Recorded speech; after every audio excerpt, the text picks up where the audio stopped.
Hello, everyone. Welcome to the final reveal concert of the Anonymous Audition Project German Repertoire. We call it ANON:DE.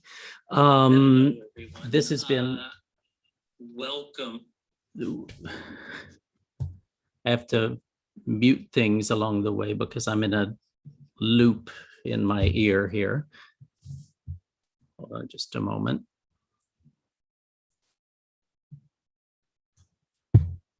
I wanted to explain a little bit as we get started what the anon.de process is. What this is it was a concept that we started back in February of auditions where the panel watching the audition has no idea who they're hearing in any way. If you'll just hold me a moment because I have to figure out a technical thing. Forgive me a moment.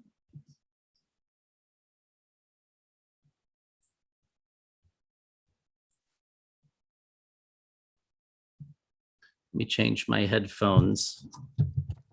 Be fine.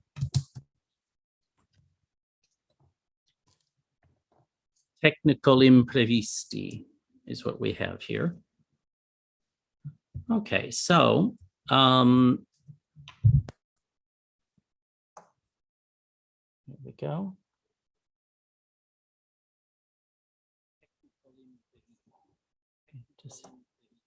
There must still be one window still open. Give me just a moment, please. So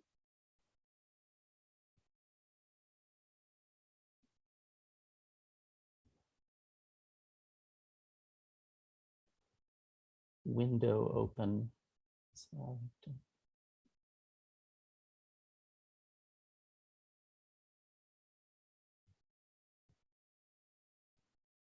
okay, how are we doing?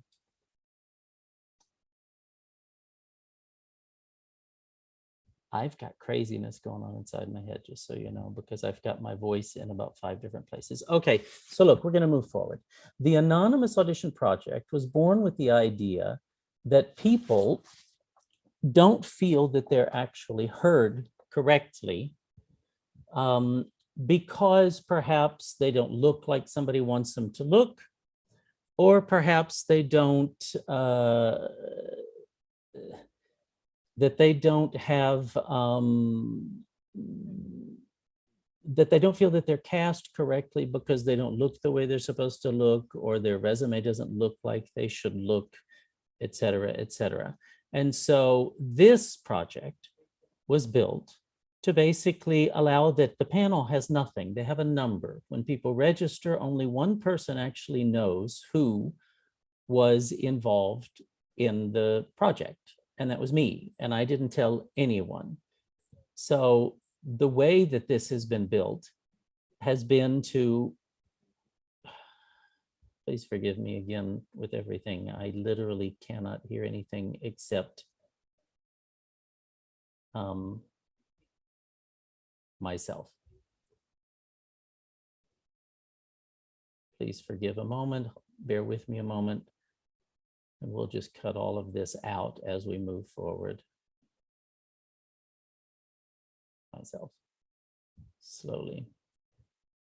This is Kiana telling me that I should have turned everything off.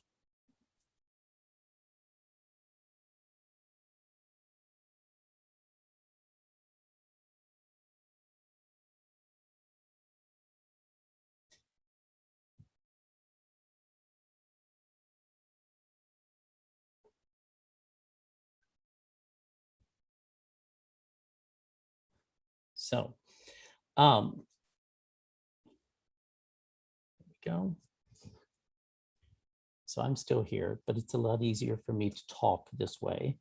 So the way that this happened is people they get heard. Let me start from the beginning. Welcome, I'm David Blackburn. I am the person that's lost at sea, as one of my friends has written me.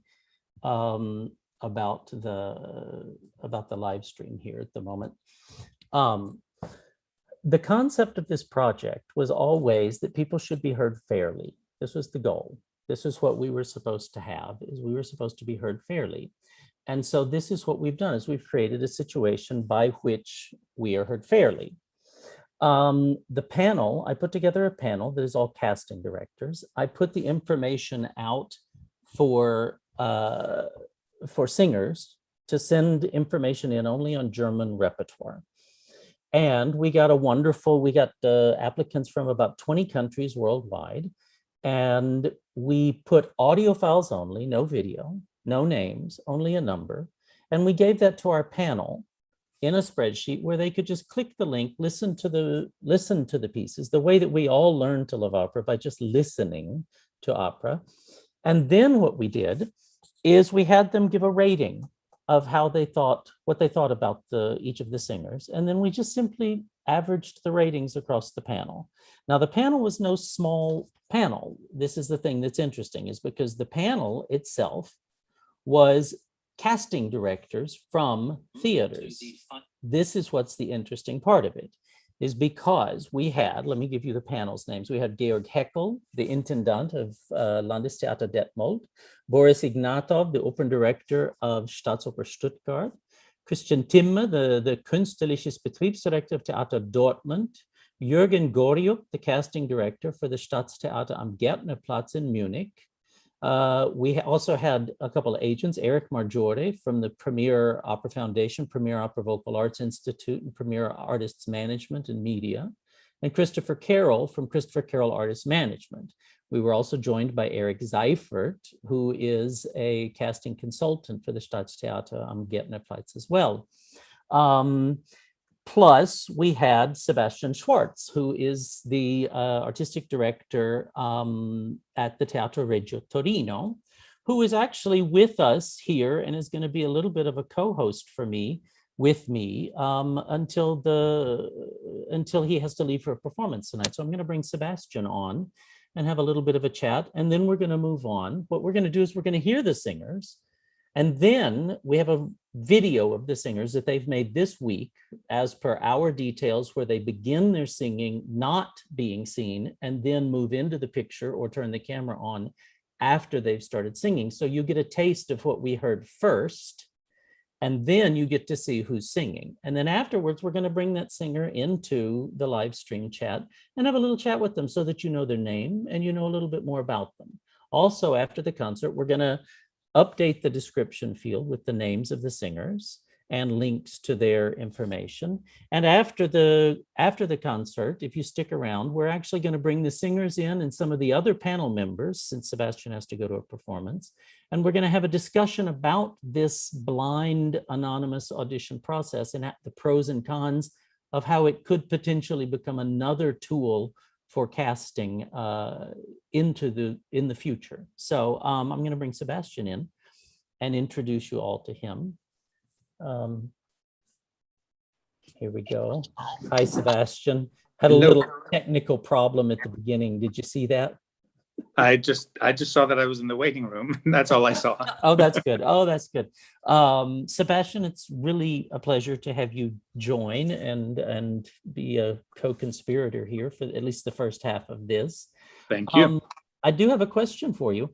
So is this the first time that you've taken part in quote unquote blind opera auditions? Yeah. I've never had the pleasure. I've never actually, I have to say it was a pleasure.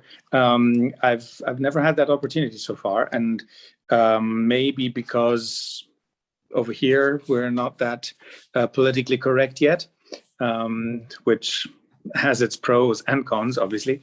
But I think in the casting process, it's a very, very interesting concept.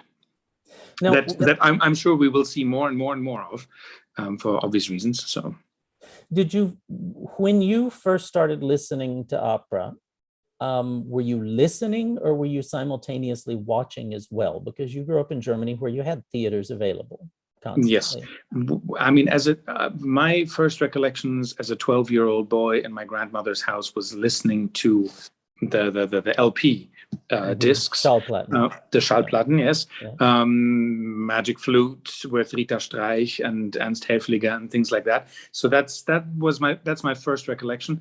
And so I was only listening.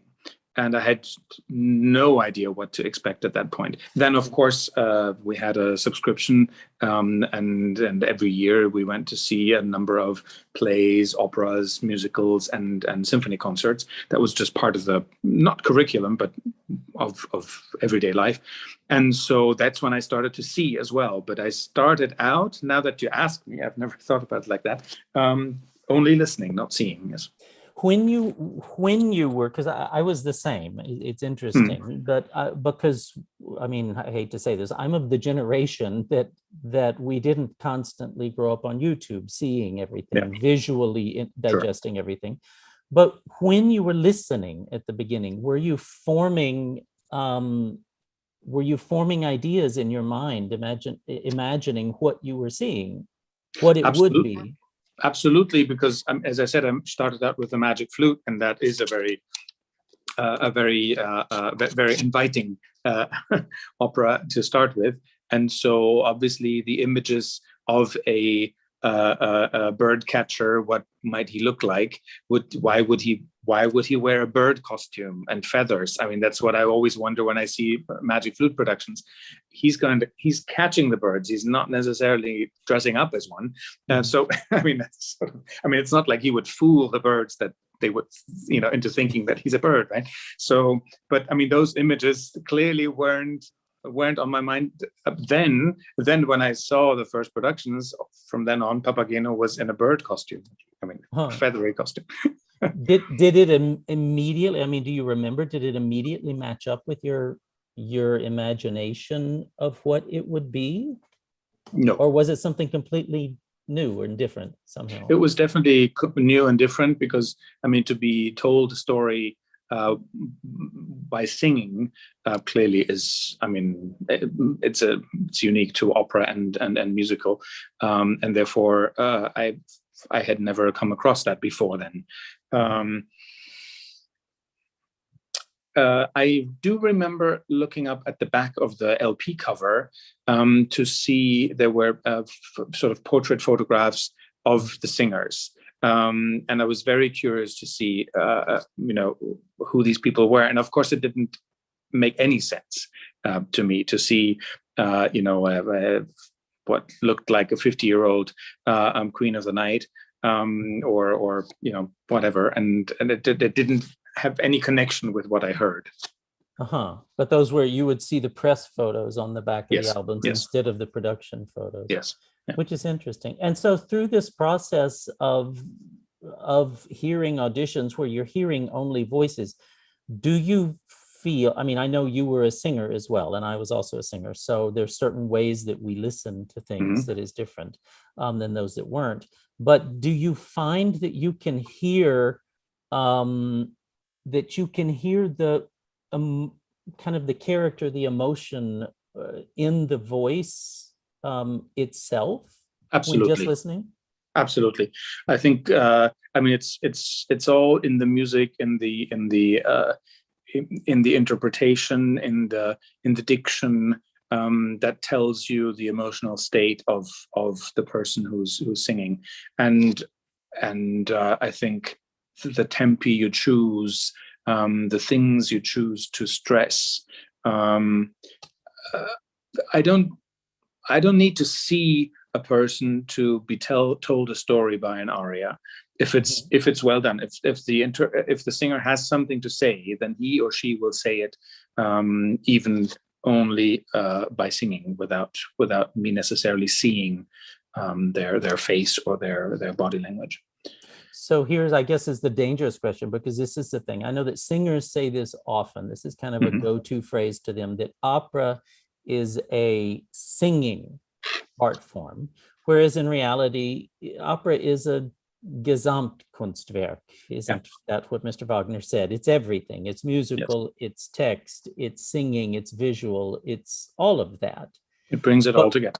But would you say, I mean, ranking among those things, where would you put the singing in the hierarchy of necessities in opera in general? Is that, I don't know if that's a fair question to ask, but. Well, I would say it's I mean, nowadays for sure, but I completely agree with that. It would need to be 50-50. I need to be able to sing, I need to be able to hear and train my ear, but it is a very visual art form, and it is a visual art form, and the audience needs to see you. You are telling stories. I mean, we're allowed to tell, let's say, the story of Mimi and Rodolfo and the people around them, the group of people around them. We allow ourselves to interpret their stories. We better make damn sure that we're worthy of that in every single way, vocally, technically, and so on, but also as an actor, and the level of information we have, the level of sort of in-depth information we have about what we're telling, the story we're telling. And then last question, and we'll get to the singing, is have you ever in your experience heard a singer and formed some concept of what, like heard them before seeing them, and then had your opinion of them? I guess I would say this differently. Have there been singers that seeing them has changed opinions, for better, for worse, or but that somehow the voice doesn't match up with what your concept of what that voice is? And how do you balance that as a casting director when that type of situation happens? I mean, I have heard very, very, very luscious, very, very rich voices, trying to avoid the word fat voices. Yeah. I mean, in terms of body, right? Yeah. Of the sound of the voice, and somehow automatically you expect the interpreter, you expect the singer to sort of be that as well, match right? The voice, match the voice. If the voice is so rich and amazingly voluminous, then you sort of expect that too. And I've had, of course, many instances where that was not at all the case. I mean, if I think of Evelyn Halicius, for example, I mean, we've been listening to German repertoire here, right? Yeah. I mean, Evelyn Halicius was my very first Brünnhilde in Bayreuth, and she was dancing and running around the huge Alan Titus as Wotan, and she literally was believable as his little daughter. And when he took her in his arms, it was moving. But the voice, was definitely not that of what seemed to me then a little girl, right? Or like Stratus was, who was a tiny wisp of a person, is a tiny wisp of a person. Fascinating. So it will be interesting for you to hear things and then see what body it's coming out of here this evening. Absolutely. So look, let's start off with music. What I'm going to do is to, like I said at the beginning, to kind of guarantee audio and video quality this time, instead of trying to do everything live at the time over Zoom, which is difficult. Each of them has recorded an aria. And we will play that. And then at the end of that, we will bring that singer in and have a quick chat with them. We're going to start with Leonora's aria from Beethoven's Fidelio, Abscheulicher, a great place to start for German repertoire. We have all German repertoire tonight. What do you listen for when somebody comes in to sing Leonora? Well, particularly with Leonora, I need to have the balance between sound, because I mean there are moments, dramatic moments in the opera, also in the aria, where you just need to get through, need to get across the orchestra and fill the hall with sound. But I need a lot of text. I need extremely good diction, because it is a melodrama, and not only in the melodrama itself and the number you need to understand spoken text, but also there's a lot of syllabato almost, things that need to be intelligible. But there are also those moments, der Farbenbogen, for example, looking at this aria in particular.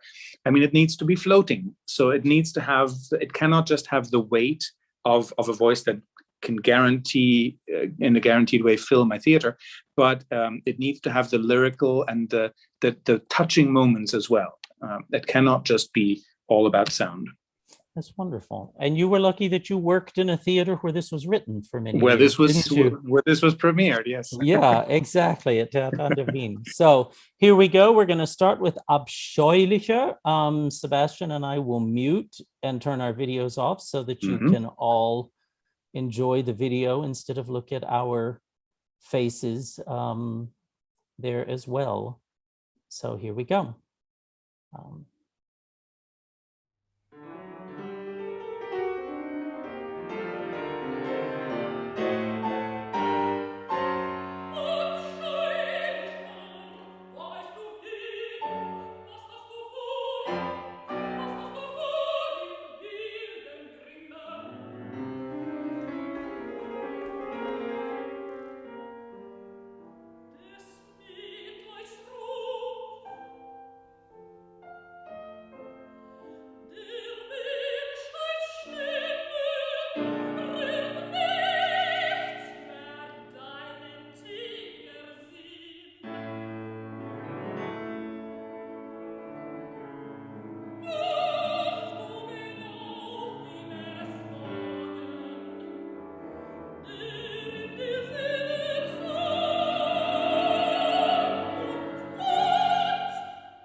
And we're back. So now let's bring this artist in. Was that a surprise to you, Seb? Absolutely, yes. Absolutely. So let's bring this artist in, and then she can introduce herself and let us know more about her. And we're back. So now, are you there? Celia, you have to turn your video on. We can't see you. Absolutely, yes. Ah, hello. Hi. Hi there. Please tell us your name. Tell us a little bit about yourself. Brava. That was very beautiful. Thank you. Oh, I was watching it like, oh, because it's Are you there?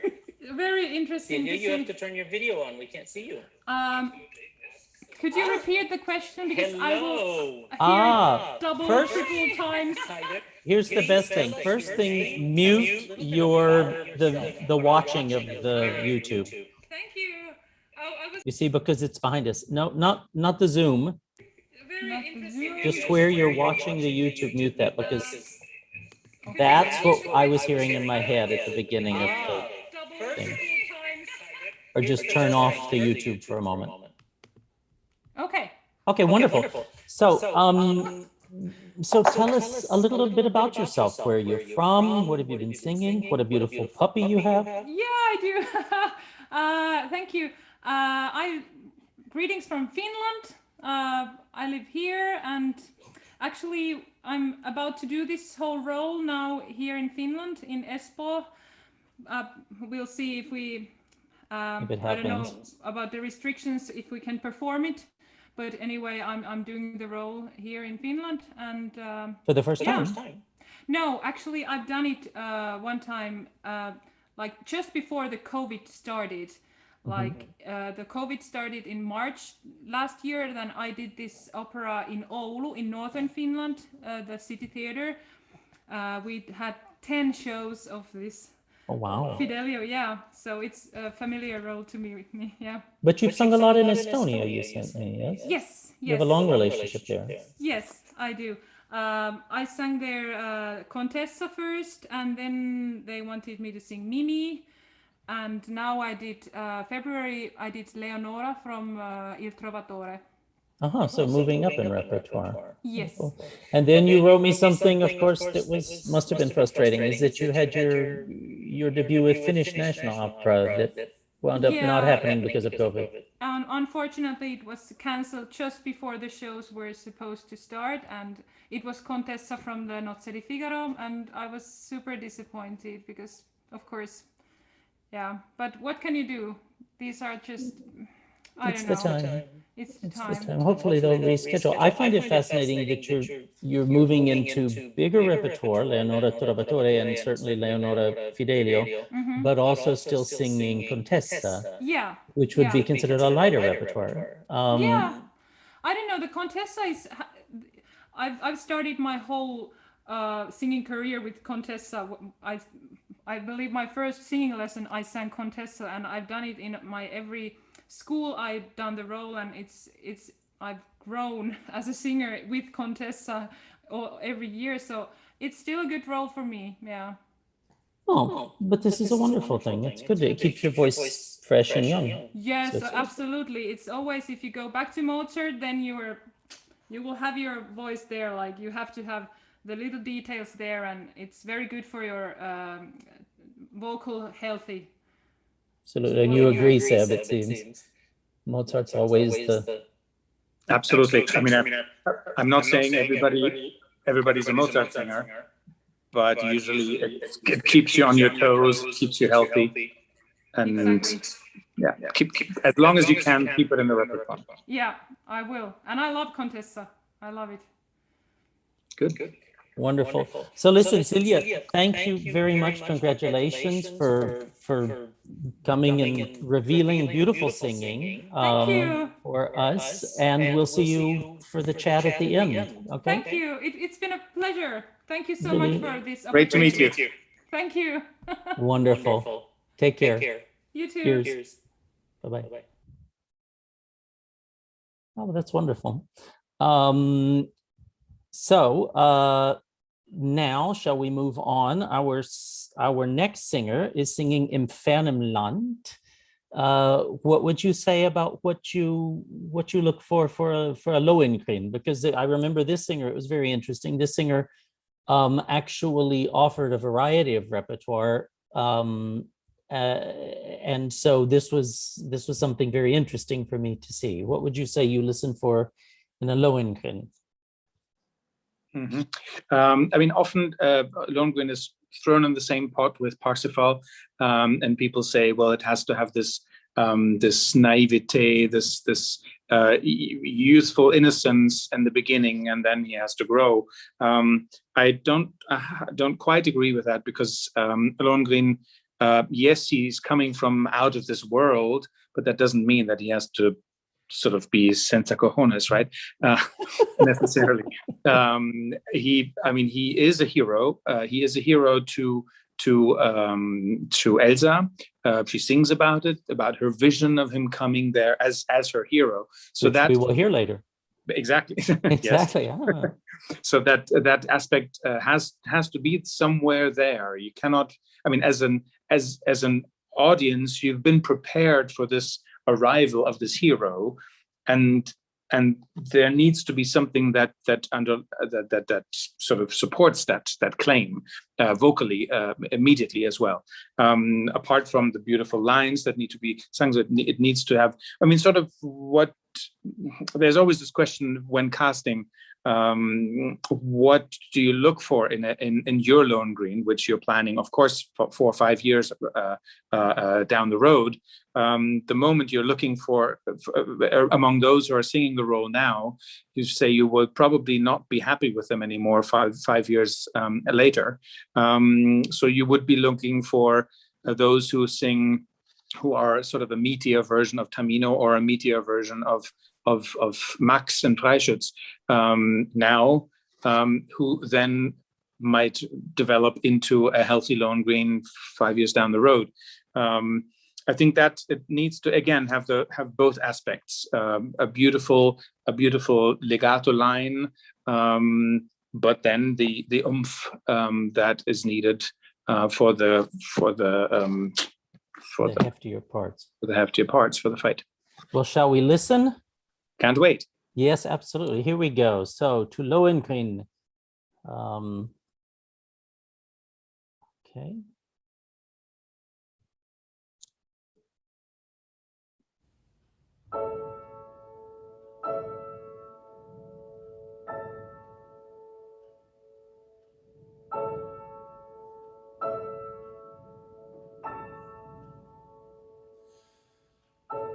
In fernem Land und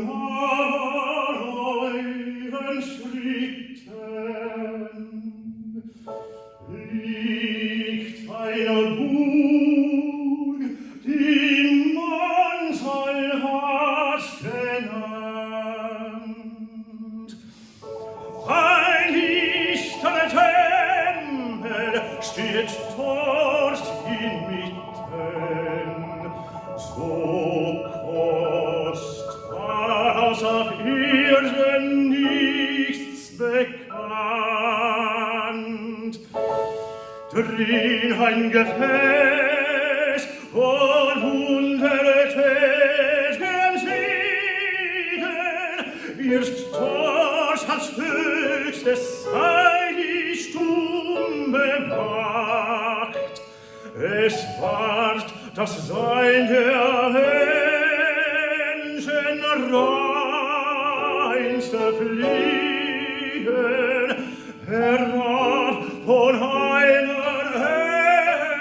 Engelschar bewacht.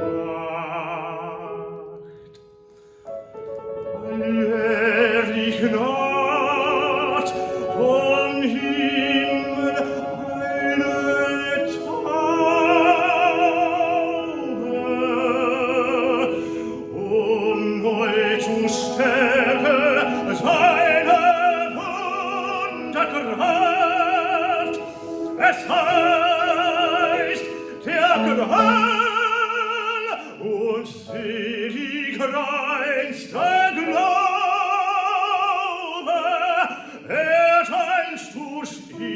sich seiner Ritterschaft.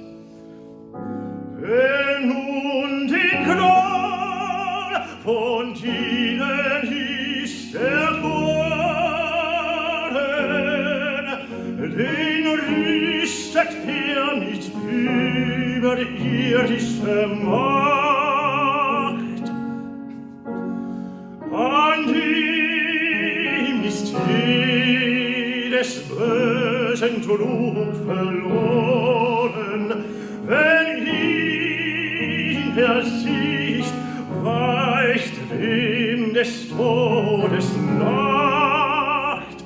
Selbst wenn von ihm in ferne Landen sendet, zum Streiter für den Tugend Recht ernannt, dem wird nicht seine heilge Kraft entwendet, bleibt's als das Ritter dort, der unerkannt. So hehrer Art, doch ist es gralles Segen, enthüllt muss der Laienauge fliehen. Des Ritters Ruhm soll Zweifel zu ihr fegen, erkennt ihr ihn, so muss ich von euch ziehen. Nun hört, wie ich verbotene Frage lohne. Von Gral war ich zu euch daher gesandt. Meine Vater, der Parsifal, trägt seine Krone. Seiner Ritter ich bin Lohengrin genannt.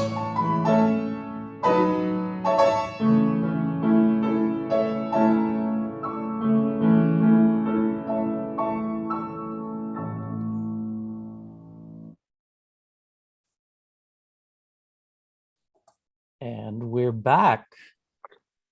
So shall we bring this artist in, and let's learn a little bit more about this Lohengrin genannt. Oh no, you're sideways. You're sideways. There you go. You have to turn your, can you hear us? Hi, Niels, can you turn your phone sideways? Yes, I'm going to have to hold it because the plug is coming out the bottom, but I'll try to balance it. So, well, it's better than everybody going like this, although my hair works for that. Yeah. So congratulations, bravo. Tell us, your name is Niels Braun, but tell us more about you. Where are you from? I'm from Montreal, Canada, and I work mostly in, I sing in opera pretty regularly once every 2 years, but I've never connected the dots. I've never connected the gigs. And usually it's something impossible to sing because I have a capacity. I sing a lot of Baroque music. I sing Rossini. You can throw, except for very difficult modern music, you can throw almost anything at me and I can process it well. And I've worked a lot with, as a concert artist in the United States and in Canada with Baroque ensembles. And recently I was singing St. John Passion on video, and I was just making sounds which were just I thought just far too much for this kind of music. And so when this came along, I was very, very pleased to be able to pull out some of this music, which I really like to sing, and but I haven't found a home for to sing it in. When I was younger, I couldn't find my repertoire. Mozart, actually, it hurt to sing. And everyone said you're the perfect Mozart tenor, but it was always there was something about it. Maybe it's the half step, the half step between 4:15 and 4:40, 4:32, is it? But it was never fun. So that's me. And I also do. I sing Neapolitan songs with guitar. I have many projects. I have 18th century Scottish music, which I perform with guitar. I've done a lot of research on that, but I love opera, and it's my mission. No, I'm fascinated. But Niels, you say you sing a lot of Baroque music. Obviously there's a big step between Baroque and Lohengrin, but what types of things do you singing Baroque music? I'm fascinated by that.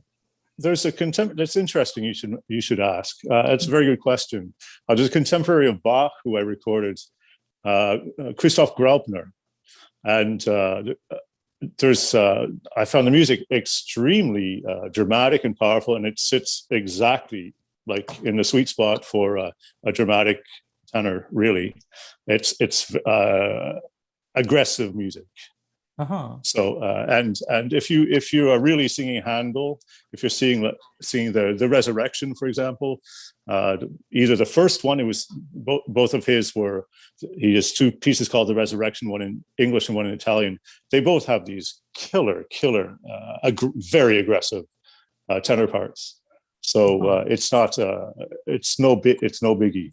It's not small music, like it's not small architecture. It doesn't have to be. It doesn't have to be. Oh, that's very interesting. Sebastian, when we were listening to him, when you listened to the recordings and just now, did you hear Baroque in there somewhere? No. No, I was. I heard a.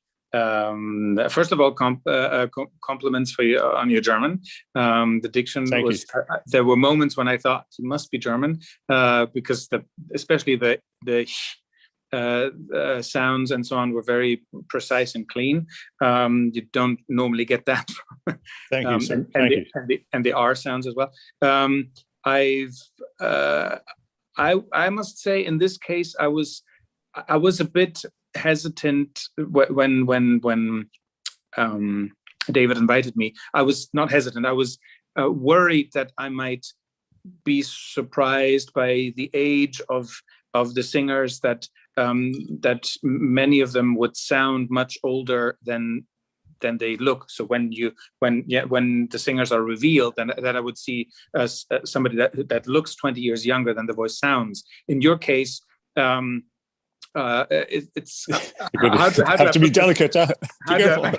How do I put this nicely? But okay. I mean, as a singer, it's the biggest compliment that one can get, that your voice sounds fresh and much more youthful than what's presented. Yeah. So, yeah. Sorry. No problem, not what I meant. What I mean to say, but so maybe that's just what it is. That healthy mixture of repertoire that you engage in, that helps you to remain so fresh and interesting sounding. I'm singing a Cenerentola this summer in parks. Wow. So yeah, I mean, I've got high C's. I recently, the last 3 years vocally have been really very, very interesting time. I've reapplied myself. And had some coachings and looked at some YouTubes and things, C's that I used to have, and now I have a C sharp and a G. So I'm looking at the more dramatic Rossini repertoire. So yes, this is fascinating. Well, Niels, Cool. this is why, because he wrote me in an email. He said that somebody told him he's had 5 careers, not 5 musical careers, not But just they're one all musical different. career. Yeah, but now I understand. It makes perfect sense. Niels, really thank you. Bravo for Thank the you very singing, much. and very Okay. interesting. Also, just personally, very interesting. And hopefully, we'll see you at the end for the little chat. Okay. Superb. I will hang around for sure. Thank you so much. Thank Thank you. you And very much. thank Cheers. you, and congratulations to all my colleagues. Abs- This is great. Fabulous. Have a good Take care. evening. Bye-bye. Cheers. See you a bit later. Well, that was very interesting. Fascinating. I never would have imagined a Baroque singer No. from singing Lohengrin like that. Never at all. I mean, the question obviously is always, I mean, which space you choose to sing what repertoire in. I mean, there are rooms that require more sound from a Baroque singer. Of course, you still need to have the agility. You still have the need to have the suppleness of sound to get through certain passages.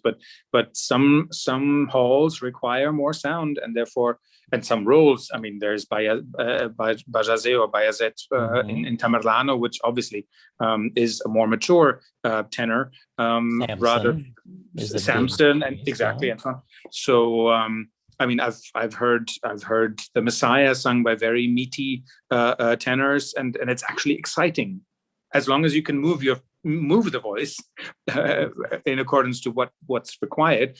It's exciting to have a bigger sound there. So of course, then if you work with one of those conductors who prefer let's say 3 sizes smaller, then you will probably not become their favorite tenor for this type of repertoire. Get that job. Exactly, yeah. But there's plenty of people around there who might like you. So I would always say, let's not discourage bigger voices from singing Baroque music, because as you hear now, I mean, it keeps the voice fresh. Yeah, absolutely. Absolutely. So look, let's move on. Our next singer is going to sing one of the beasts of the repertoire, shall we say, which is the Dutchman's monologue from Fliegender Holländer. Wow. And so shall we just dive in and hear? It's a good piece. Will we listen to the whole monologue? We are listening to the whole monologue. Oh, okay, good. So here we go. Thank you. Absolutely. Do the plug.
Wow, and we're back.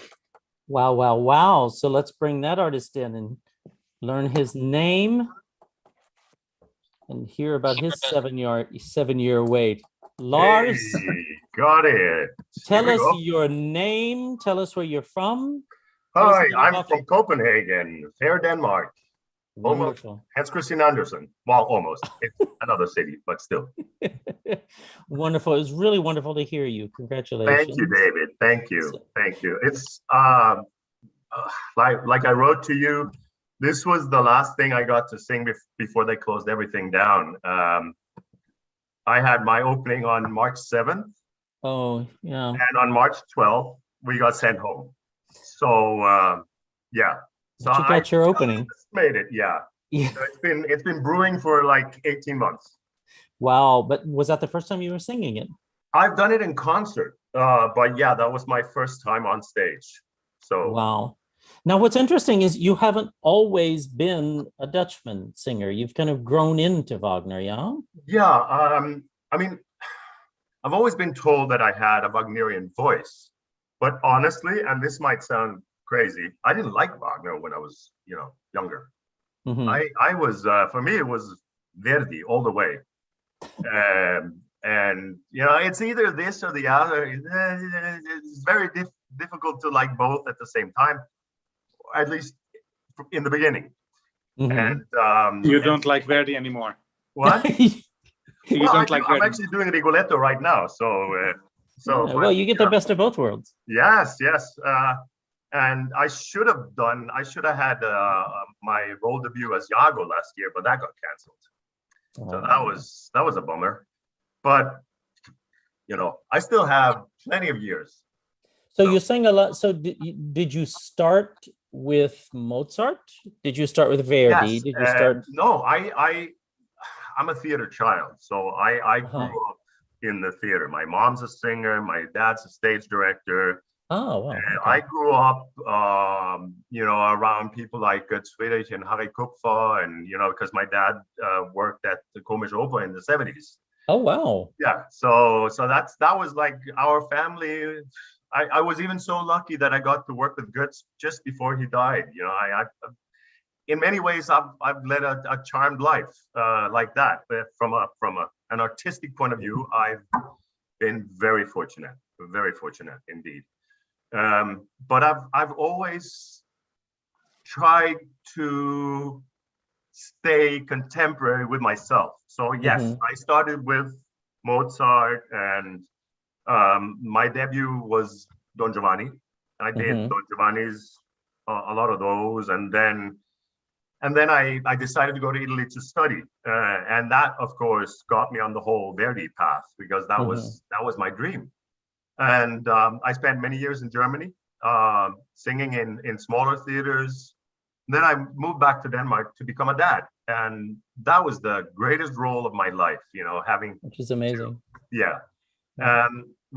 but it's just meant that even after 25 years on stage, I still have I'm still able to sound pretty young, because I haven't torn my vocal cords to shreds.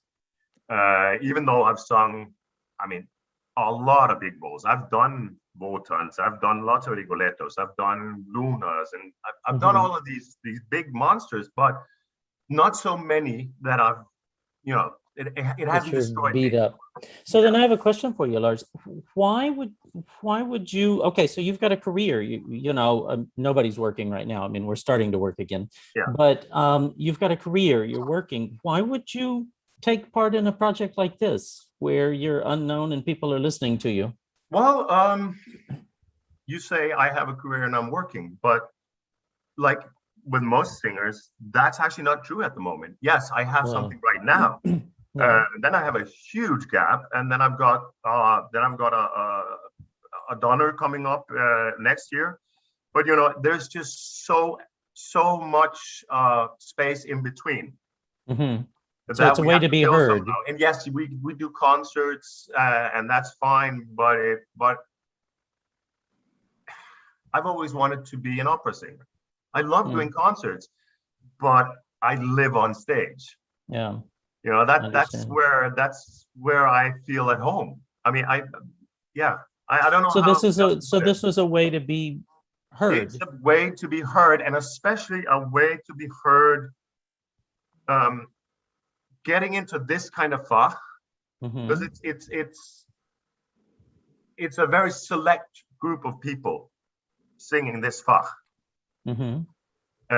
which means that it can. Which we saw last week in Bayreuth, honestly. Yeah. Right. So, which means it can be quite difficult to get into if you don't have some way into it. And for me, the fact that I got to sing for some quite interesting people, and they got to hear me, not see me, and not read about what I did or what I didn't do, and where I didn't sing or where I sung and with whom and what, so all of that, just what I can do, listening to what I can do. That I thought was just an amazing idea. of actually showing my quality. But that's interesting. Okay, so that makes sense. Well, Lars, listen, really, it's a pleasure. It's always a pleasure. Thank you. Likewise. And bravo again. And Thank we'll you. see you at the end to have a little chat if you can Absolutely. stick around. All right. So thank you so much and bravo again. Thank you. Thank Cheers. you. All right. Bye. Very interesting. I mean that's sort of the point, right? I mean, you have a repertoire that you have to grow into, as you said before. I mean, hardly anybody is born into this repertoire. So you are normally, especially when you're a Dutchman of a certain age, when you sort of get into it. Let's not forget the very first Dutchman was almost 50. And died 10 years later, but let's leave that up. But it was a I mean, and sometimes we sort of live in this period where everything has to be young and fresh and fit and whatever. But at the first and foremost in this repertoire, you need to be able to produce the sound that's required. Thank you. And in these anonymous auditions, I mean, I didn't know how old or young people were, obviously, or how old or young they looked. I knew how old or young they sounded. And if that sound was appropriate, if it was a healthy sound that could sustain more of that singing, of that repertoire, because let's not forget, in a production, you don't just sing it once, yes, in the evening in the performance period, then yes, but during the rehearsal period, you have to live through, to have to be able to sustain a month or more of singing the role 5-10 times a day. You don't always have to compete with an orchestra and don't always have to feel that you're in a competition, but you will always feel that somebody's listening to you that might take you out of the production if you get tired, or all those fears that come into things, into the process. So you really want to approach this repertoire when you're really ready for it. And for us to remember that you're really ready for it when you've gained some experience, and that experience usually comes with age and hair loss or white hair or let's say not so fit figures anymore.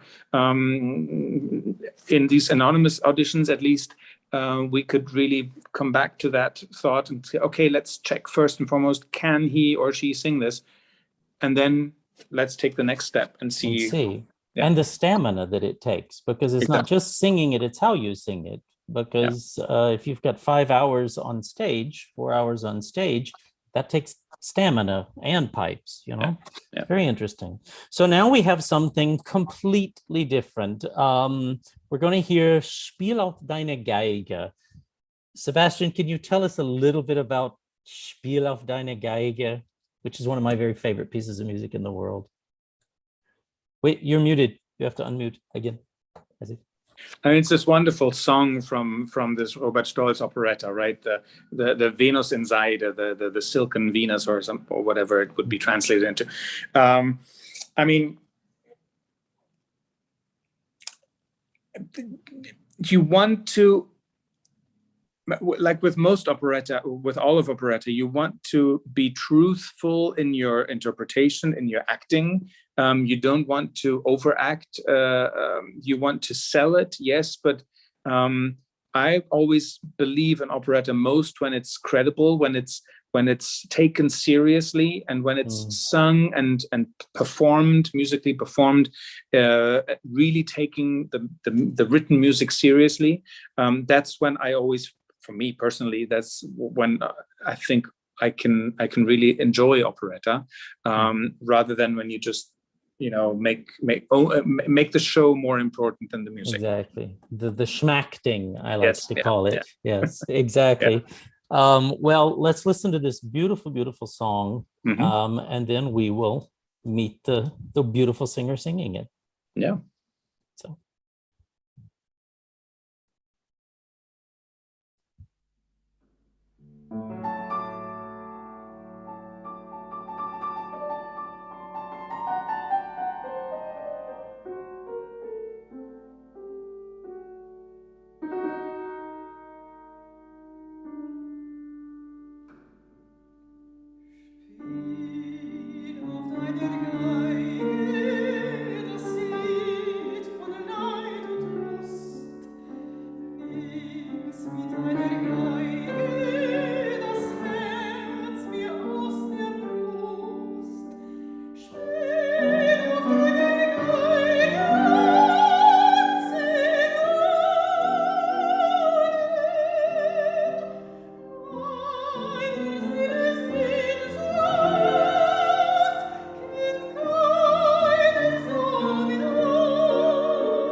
Wonderful. And we're back. We will now bring this wonderful, lovely singer in. I think we've got Sebastian is going to turn his camera back on at some point. Here she comes, and let's meet. I think it's everybody's one of their favorite pieces now, I would hope. Hello. Hi. Hi there. So introduce yourself. Tell us a little bit about yourself. Beautiful singing, beautiful. Thank you very much. Hi, my name is Juliette Chauvet. I'm from France and I'm 25 years old and based in Vienna. Wonderful, wonderful. And from what you sent me earlier, it's fascinating. You were a mezzo-soprano and now you're a soprano, but not for very long you've been a soprano, yeah? Yeah, actually, it started just before the pandemic. I was in a transitioning because I got the chance to be part of the opera studio Placido Domingo in Valencia Opera House for a year. And there I got to sing with orchestra. So, but I've never been, I've never been a real mezzo. I have always sang Rosenrolle, Cherubino, Stefano, and this kind of in between roles. So I think for my Italian colleague, I would be a soprano secondo. I was a soprano secondo, and it's not so far away, but there is this small step that you have to take. Yeah. But it's very beautiful. So you live in Vienna. Are you still studying in Vienna, or you've just moved back to Vienna? I finished 2 years ago. I did my bachelor degrees there, and now I'm learning new repertoire, and I'm preparing for the future. This is wonderful. And what pulls you towards pieces like this Robert Stolz thing? There is something about the Viennese operetta, which is, first of all, I'm in love with this language. I got the chance to live here for 6 years and I'm fluent now in German. And every day and in every single words, you really feel there is this deep connection with, I don't know, it's a very, very rich language. And to get to sing that and sing beautiful melody from Robert Stolz and also the stories, it's just so special. So, and also I have to say, it's a repertoire that is very, you cannot say to be sang by a mezzo or by a soprano. You have to have the voice for that, and the line will allow your voice to sing those lines. And no one cares if you are a mezzo or a soprano. If you sing that, you're the queen of the operetta. I think you also have to have such a feel for it. And in my opinion, and I mean, Sebastian, please dive in. It's very obvious that you fit very comfortably into that style, the softness, the nuance, the use of the language also, I think. Very beautiful. I mean, the sensitivity, but doesn't every repertoire really require that? If we want to take it seriously, shouldn't we apply that kind of that level of sensitivity in whatever repertoire or whatever language we sing in? There is no language that we can sort of mumble our way through and think and expect to be taken seriously, right? I mean, you clearly have that sensitivity. That's beautiful. I was speaking with David earlier, and I thought that you really inhabited that tessitura. I mean, knowing that you've come from a different tessitura, and that actually you feel right at home there. One would never think that you are in a transition moment at all. Thank you. Wonderful.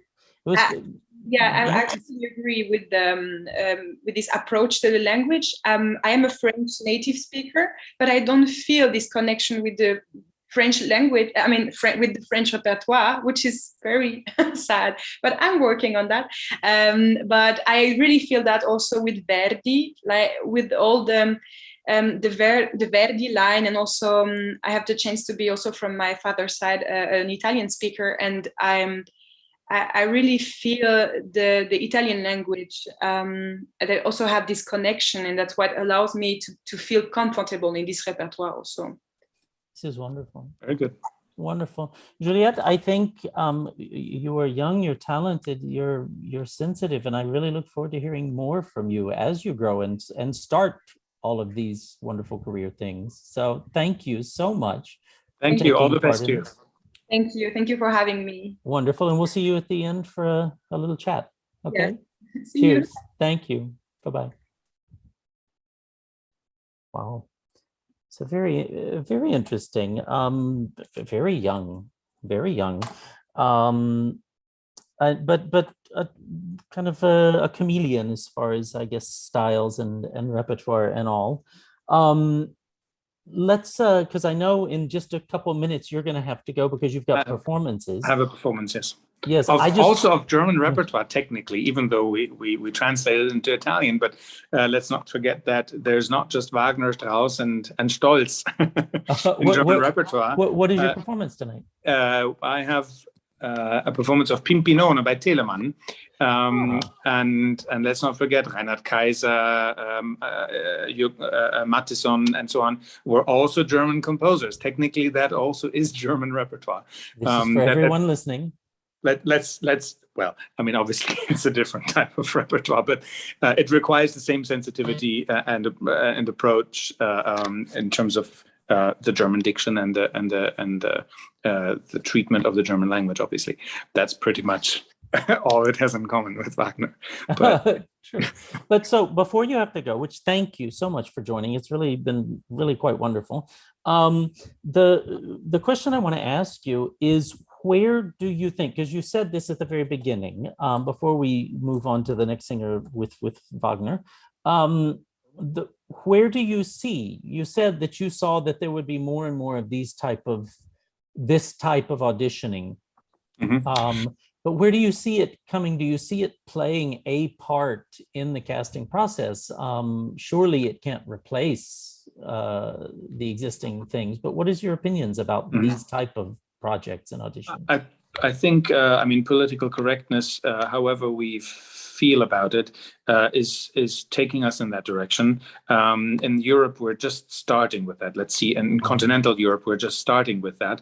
Of course, in the US, you've lived through that whole process. Maybe already taking it to the other extreme in the UK as well. I mean, you do not get Arts Council funding unless you tick the boxes of having a certain number of minorities, racial, sexual, whatever gender minorities represented in your productions, and then also in your audiences. Otherwise, you don't get funding, and so on. So I think we will here in Europe, this will play a growing role in the next years, and I think this audition process, an audition process like this, if there is a fear of whitewashing, brownwashing, whatever we want to believe in, and of what's it called, racism, segregating in a way, and in the casting process, in choosing the singers, this is a way to avoid it. I mean, let's just listen to the voice. Is the voice healthy? Is the voice good enough for this repertoire, for whatever we need? Then, of course, the next step will have to be, I will need to be able to see the performer and see how he or she, what they express non-verbally, non-vocally, and how they move on stage. That is part of as you called it before, a Gesamtkunstwerk on stage, where we also need to be credible. We live in times where opera has to compete with Netflix, HBO, and so on, and we have to be credible. The stories we tell on stage have to make sense. Now, they can make sense in many ways. A director can be asked to, the soprano doesn't necessarily have to have certain, I don't even know what the sizes are of, of the various circumferences. Little black dress, yes. The little black dress. I mean, I remember the discussion about Katja Kabanova saying, well, if Tikhon is too pretty or too handsome, how can we justify that Katja doesn't want to stay with her husband? How do we justify that she wants to go and live with Boris? Well, we know there are other ways of staging it, of justifying a certain dramaturgical element, and of saying, well, there are other reasons. I mean, just because Tikhon is pretty or young or whatever doesn't mean that you want to stay with that person. Sure. And there's, I mean, whether it's a meanness or other problems that you can put on stage. So you don't necessarily have to be a certain size or a certain prettiness or not in order to inhabit certain roles. We also need that awareness and that willingness from the side of directors to question themselves in their approach and say, well, I can tell that story with a completely different type of singer than what we've usually had. But the process will still always require seeing the singer. But I think as a first approach, just also maybe to check for myself, am I being influenced by age or by other aspects of a performance? Just to double check for myself and know, actually, I'm listening to the voice as it is, and then I'm looking at the performer as they are, each in their own right. That aspect, I think, is very useful for me in this kind of in this type of audition, and that's why I think thank you very much for letting me participate in them. It was really an experience, and as I said, I really believe that there will be more and more of them. Wonderful. I think so too. I think it is interesting because what it does do, you hit on the point that I've heard from many of your colleagues and from many of the singers that I spoke with while I was conceiving of this, is the fact that it forces you to somehow turn off any sort of prejudices, how do we say, and take people only at their voice first, so that you really do hear evenly. You can't say, like you said, sometimes, I mean, here's the reality. If somebody walks in and looks like your ex that you had a horrible breakup with, you are predisposed to somehow have, negative feelings about this person, no matter what. And that's human nature. But at the same time, there does have to be a way where people have a safe harbor to be heard in, and then move forward in the process. So hopefully this can become something like that. So, yeah. Well, look, Seb, I know you have to go to a performance. Thank you so much for joining me for this first part, and we will move on. We will bid adieu to you as we hear about Siegmund and the Schwert aria here. So take care, have a great performance. Enjoy the rest of the evening, everyone. Bye-bye. Good luck to everyone. Absolutely. Thank you. And so next, we will have Siegmund. Ein Schwert verhiess mir die Vater.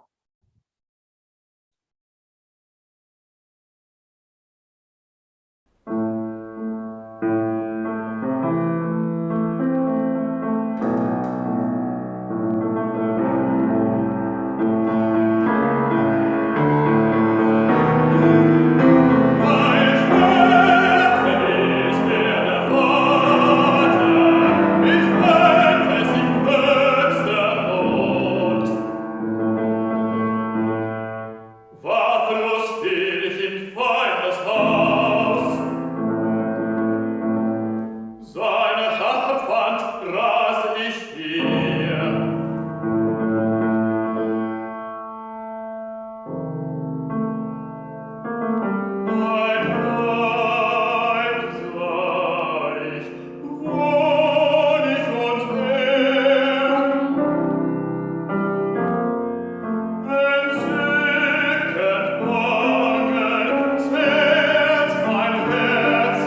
Wow. And there we go. So let's bring this artist in. And let's meet him. Okay. Are you coming in? You got to turn your camera on. Here you are. So can you hear me? I don't hear you. Do you hear? Okay, can you hear me? I hear you perfectly. Okay, that's So better. please tell us your name. My name is Olivier Trommenschlager. Ah, wonderful. And tell us a little bit about yourself. I'm a French tenor living in Alsace, so not far from Germany and Swiss. I'm 35 years old, and yes, what else? So have you always sung this repertoire?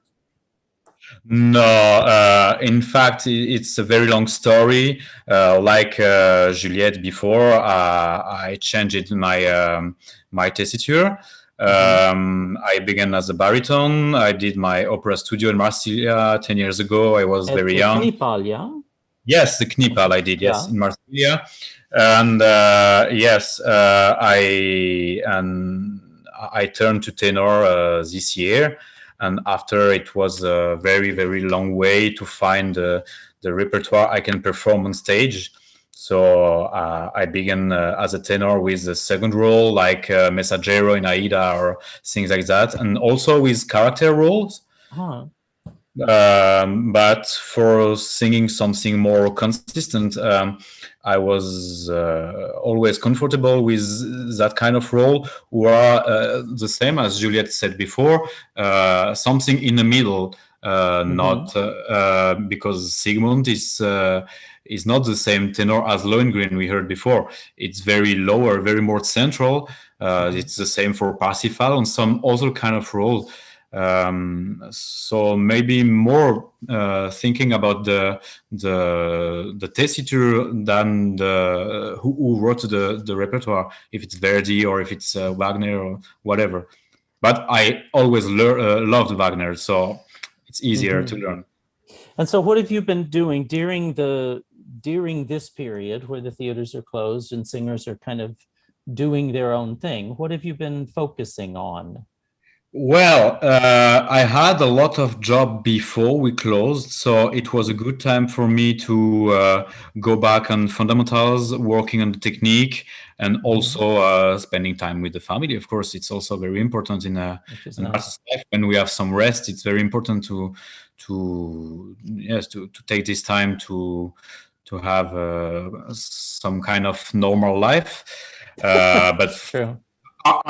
It was very focused to work, always going further in the vocal technique, because I think it's never something you have forever, because the body is always changing, so the voice is changing, and maybe the day you are okay with the fact that you always sing with the voice the day you have, you know that you have to learn always something more. This is true, because tomorrow it may be different.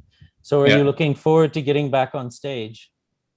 Well, I just performed last week Madame a Butterfly in Corsica with the role of Goro, with a very good team. I want to salute today because they helped me to do this video. So I would like to thank the pianist who was here and all the friends who helped me to take the camera. So thanks to them. So it was very, very fun and very pleasant to sing again, at least more than 1 year after. It was very good. But it's also fascinating to me because you are continuing to do. I mean, Goro and Zygmunt are very far apart, yet you're continuing to get. It's strange because that's actually something that's not unusual, is for Helden tenors to wind up singing Monostatos, Goro, things like this.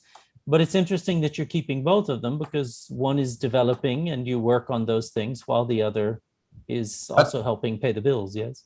That's something very important. I am always something in between. In Germany, especially, they have the Fach system, or you are lyric tenor, or Helden tenor, or comic tenor. But a comic tenor must sing Goro, must sing monostatos, that I think a lot, but also must sing Pedrillo in Führung aus Terei. That I cannot sing at all. And also for the rest, I'm preparing because I think, and all the people I work with also can think about it, that my voice will have a development to become a singer, to sing that kind of Sigmund or things like that. Already in 2015, I was invited for the Wagner voice competition in Bayreuth, and I already sang that, but I was very young, so it's developing. Now I'm 35 years old, and I'm always working on it. So the day somebody offers it to me, I don't break myself, and I'm already ready to perform it. So that's a very smart way of thinking about things. But I try to survive in this difficult world. You know, there is not a lot of jobs. There is not a lot even of auditions. So that's why it's very, very pleasant to be here today and to have participated in this wonderful program, because like you already said at the beginning, the most important thing is the voice.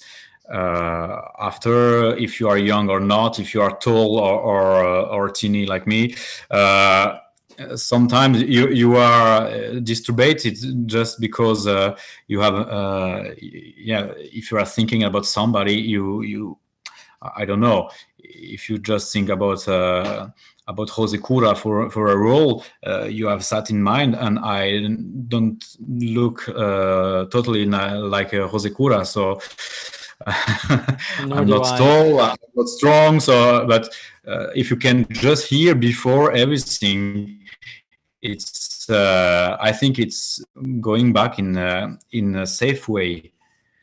Yeah, absolutely. It's something. I think it is a good addition to things, if nothing else. It can't be complete, but it is a way to hear. It is a way to provide an opportunity. So, Olivier, this is really a pleasure and wonderful to hear you, wonderful to meet you, and hopefully we will see you at the end to have a little bit of a discussion. Okay, thank you very much. Okay, see you later. Cheers. Okay, ciao, ciao. Bye-bye. Bye-bye.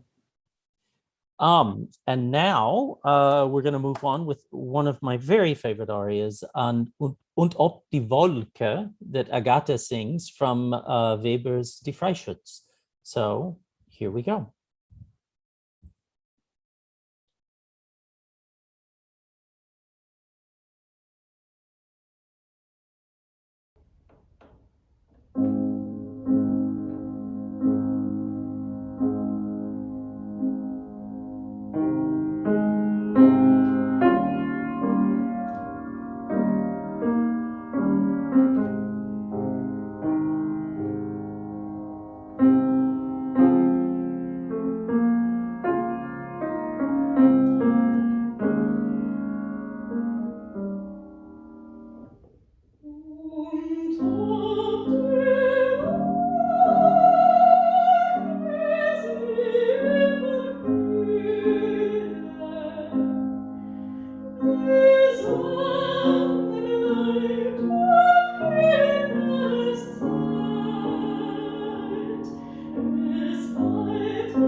Wonderful.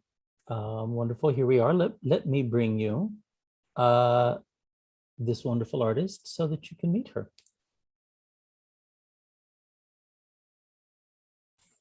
Oh. Hello there. Hello. Hello. There you are. Hello. Hi.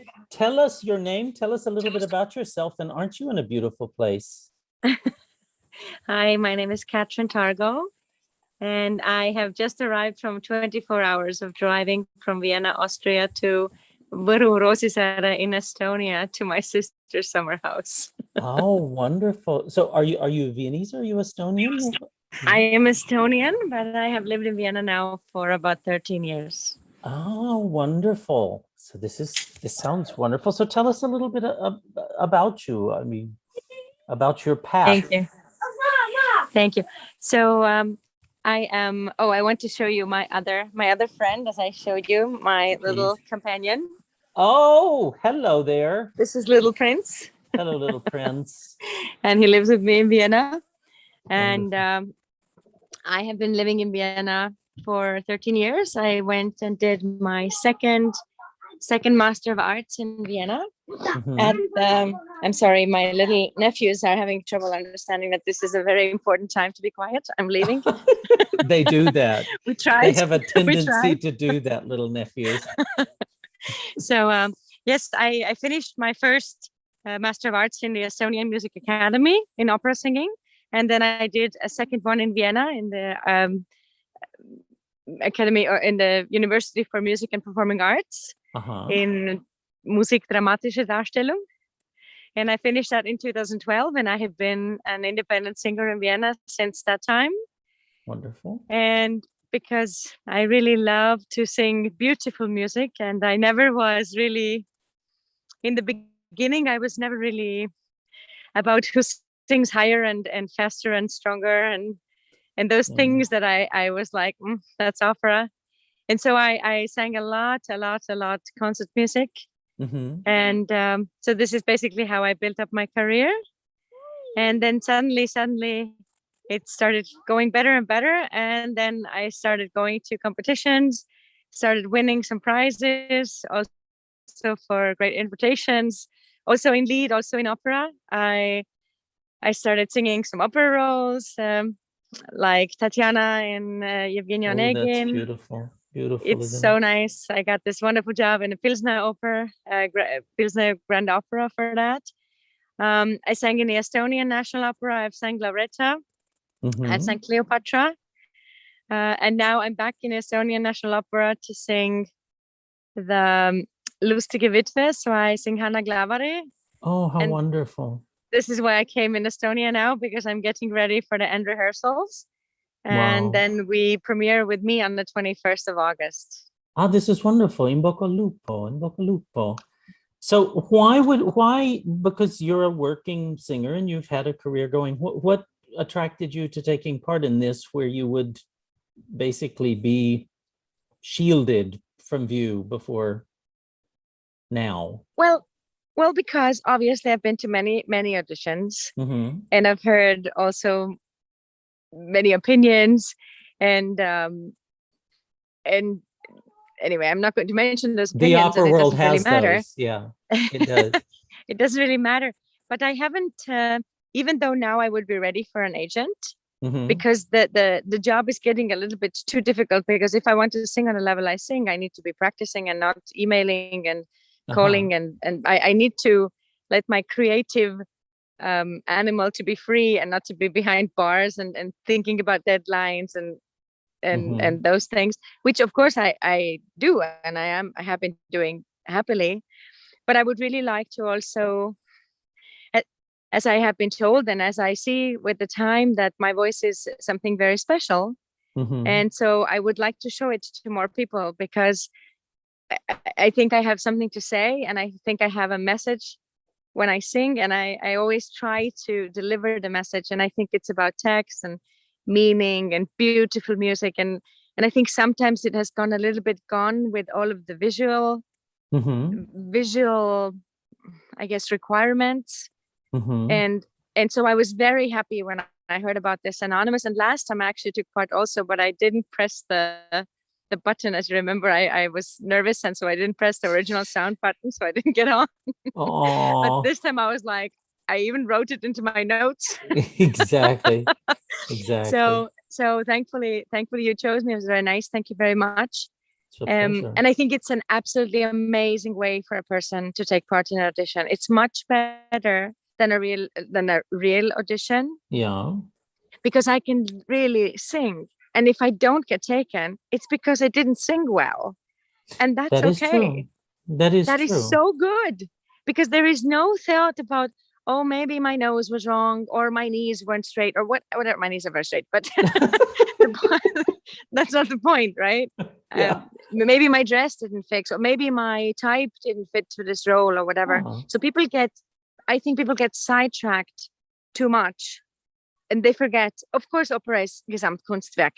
I'm absolutely on board with that. Yeah. But the first part of it, I think, is singing, and is beautiful singing, and making those melodies alive, bringing this what the composer wrote to people to make their eyes shine again. Like those people who come from work and they are tired and they've kind of lost their shine in their eyes, and they come to the opera, and then what they want from us is to give our 600% of energy at that night, and give them this glimpse of this artist world, this beautiful angelic world, what we have the right and the luck to be able to go to, and to bring this music down to them. This is wonderful. So and I have to say, this is why I took part, because I would like to. It's beautiful what you say, and saying it in front of such a very beautiful area reminds us of all of that, and and the nephews that are there, which is great too. I'm totally jealous. I have to say, it's stunning. I can't show them to you because they're in underwear. Well, it's politically incorrect. Exactly. No. But they're very cute.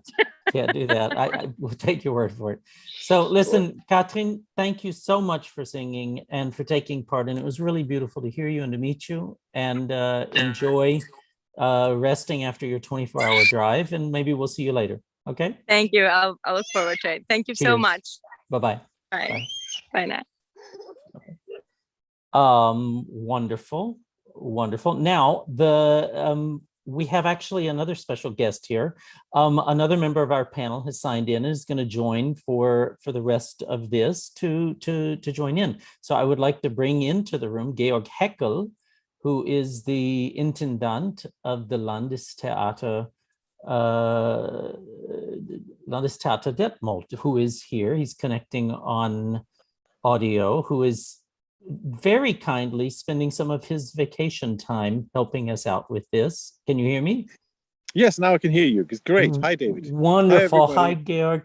Thank you so much there. for taking part in this. We're just about, well, a little more than just about halfway through, and moving on with Chrysothemis's aria from Elektra, which is actually, I think, our first Strauss of the evening. Shall we hear her, and then we'll get an idea afterwards? When you hear Chrysothemis, when you're hearing someone to cast them for Chrysothemis, what do you look for as opposed to the Elektra? I'm looking for colors, and text. The real understanding, the really dramatic impact, clearly.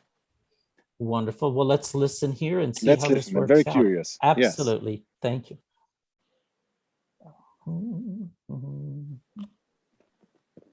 Here we go. And we have to stop our video and mute, or they see us through.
Wow, and we're back. And so let me invite this artist in and let's learn her name.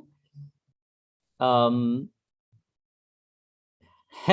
there, connecting to audio. And Georg, you can turn your camera back on if you want. Hi, so tell us about you. Tell us your name. Tell us a bit about you. My name is Meredith Meekum Bloomfield. I am an American soprano, but I live now in Berlin, in Germany. Mm-hmm. I moved here in 2018 with my husband. We were in New York before that, studied there and stayed there after studies, and did the thing in 2018 where we decided we were done with the US and sold our apartment and moved to Europe. So what prompted that? That's a big move.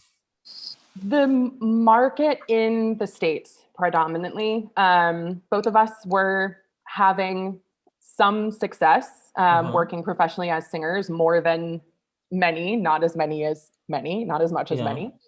And you know, New York is expensive. It's a hard place to live, and we both just got a little tired of the rat race, the working multiple jobs and trying to fit singing in between all the other things we had to do to live.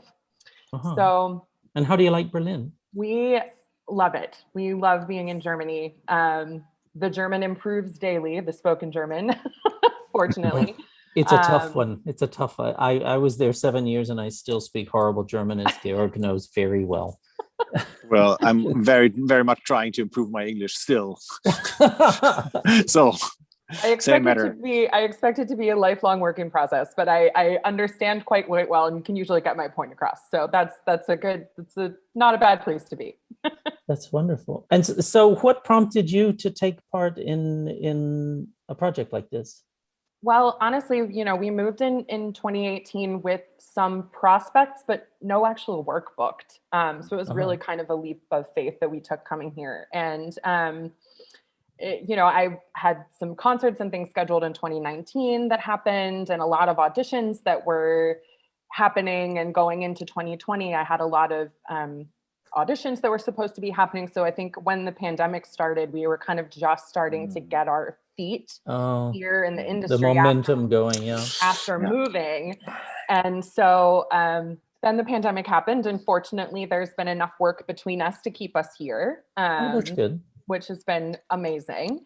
And I, through the pandemic time, have mostly just been working a lot on my singing and a lot on my repertoire and on my German and on my health, and have just really kind of taken the opportunity to grow as a person and an artist. And, hopefully that's going to carry me forward from here. That's wonderful. Yeah. That's wonderful. Let me ask you a question, because this I found fascinating. Actually, Georg, I didn't even tell you this, but I noticed it when I was looking at people from the people that are in this group for the reveal concert. There are 2 Americans, which usually there's a lot of Americans involved in these things, yet no one in the entire group that's here actually lives in America. This is a group of people that is solely European based, which I didn't know until afterwards, because I went and checked everything afterwards. And so the question that I have is, within the German theater community, for example, Georg, are Americans, there was always a sense the American opera singer dream was to go to Germany to get work. Is there a sense that Americans that are based in Germany are seen just like German singers? Or is it more difficult to use an American that's based in Germany as opposed to an American from America, or a German in Germany, or European? Interesting question. I would say just generally, talking or thinking about singers, there's no difference if they're living in the States or living here in Europe. But right now in the pandemic times, it does make a difference, because if we schedule things, it's more and more a problem to get the artists into Germany, since we have these different health and hygienic rules for traveling. We're having these restrictions not to get the artists we actually want to hire. I had this a couple of times in that 1.5 years. And so it's much easier to think of an artist living in Berlin, logically. Because it's a train. It's a train instead of a visa and a flight and a quarantine. It's not only about trains and flights. It's about, are they allowed to enter, or are we having any quarantine? Are we losing 14 days or stuff like that? Simple, stupid stuff. Yeah. So that makes it necessary. So yeah, necessary. And so it seems like it was the right time to move in 2018, right, Meredith?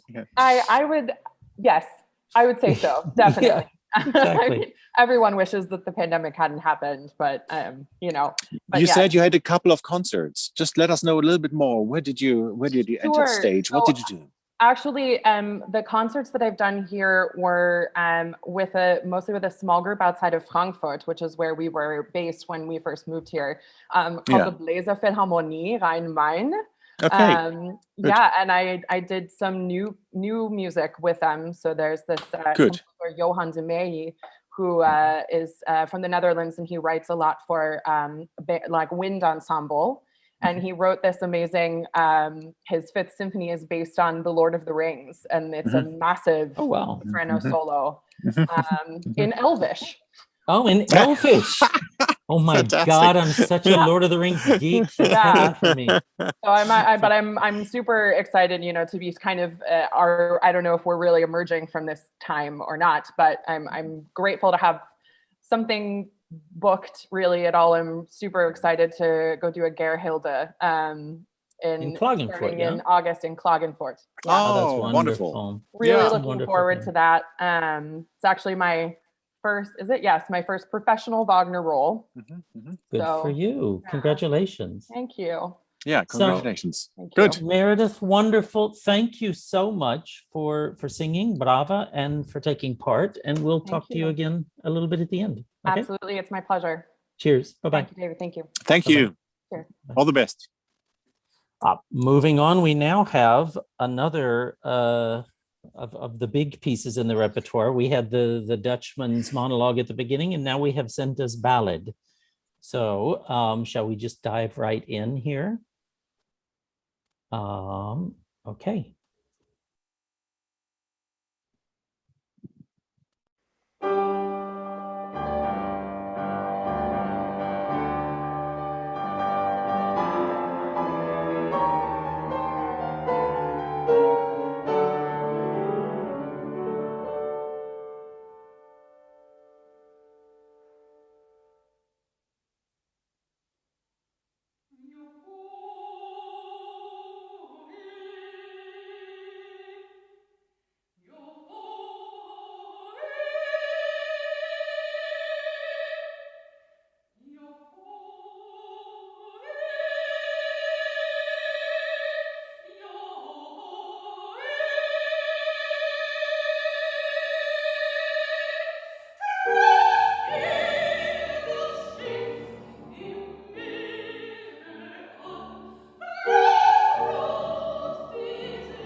Wonderful.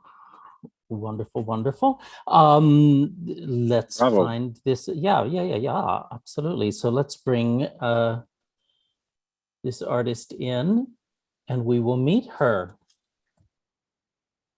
We'll meet her and learn more about her. It says that she is joining. Here we are. Hello. Hello there. Hi, Magdalena. Hello. Hello there. Welcome. Brava. Thank you for singing for us. Wonderful. Tell us a little bit about you. Where are you? Tell us something about your life. Okay. Just a moment. I hear you double. I know. I heard myself like six times doubled at the beginning. If you just mute or if you pause the YouTube, you won't hear me double. Oh, okay. Just give me a second. It's okay. It's the world we live in.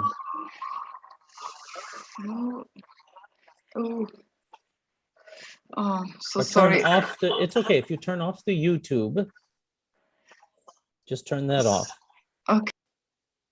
Uh-oh. Nope. Not the, okay. She'll be back in a moment. She'll be back in a moment. I can tell you a little bit about Magdalena from what she's told me. And then when she joins back in, she can fill in details. She's very interesting because she's from the Tyrol. And so she grew up speaking Italian and German fluently. And the interesting thing is that she's actually making her, here she comes. She's making her debut in Norma this week, I think is what she wrote me.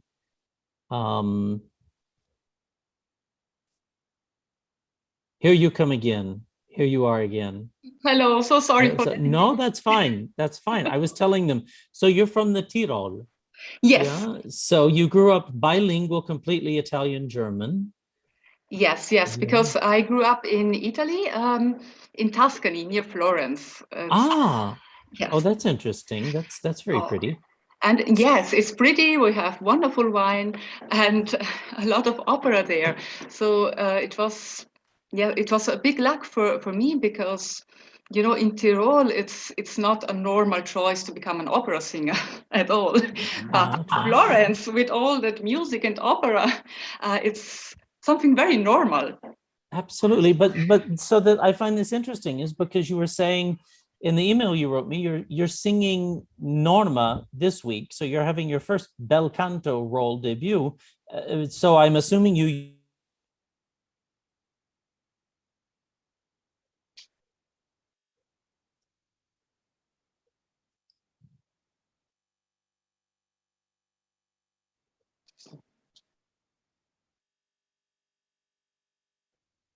David, I'm not hearing you.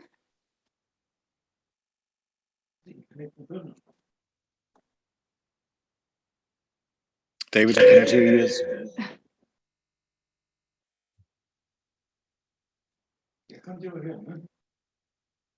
Yeah. I cannot hear him either. I don't know if you can hear me. Yes, I can hear you.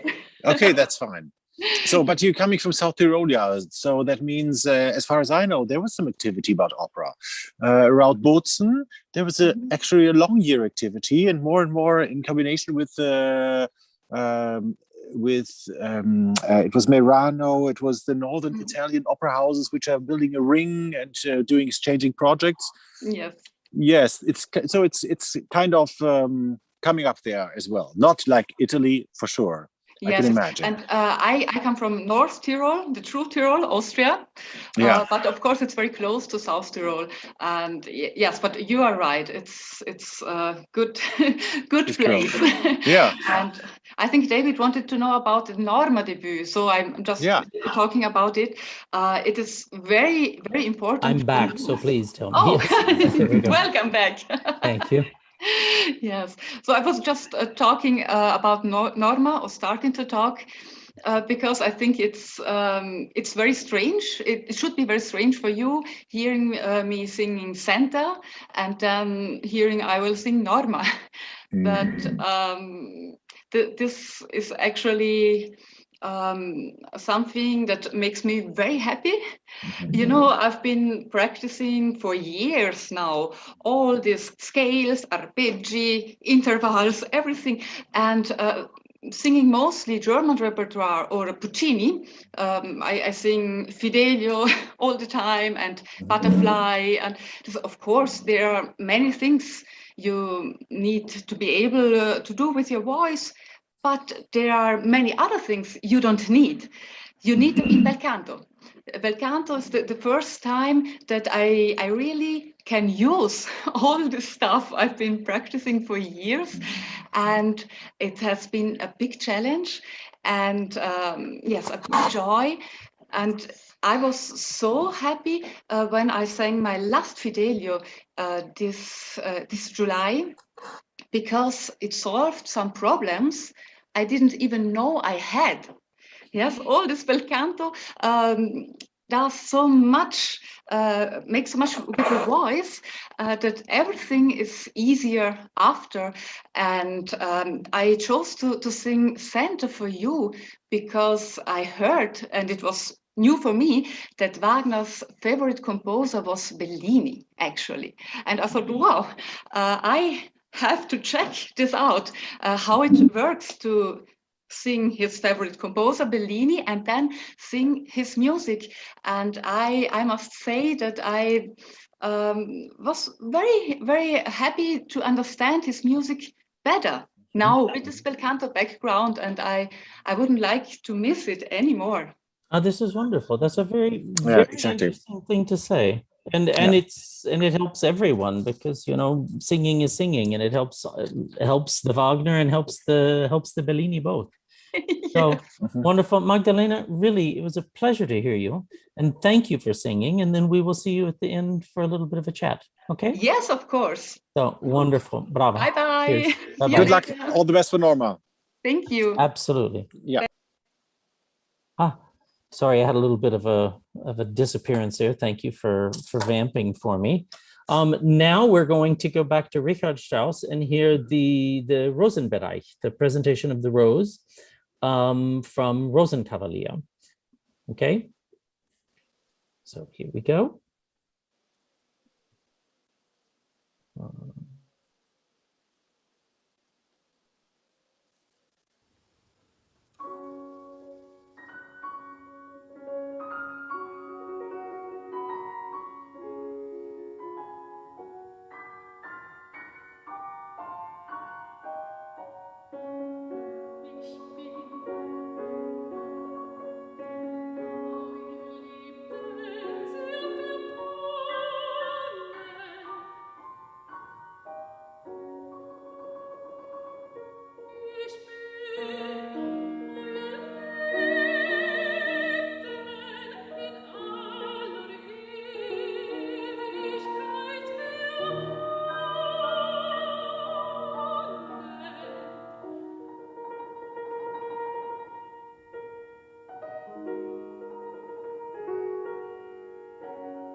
Wow, that was beautiful.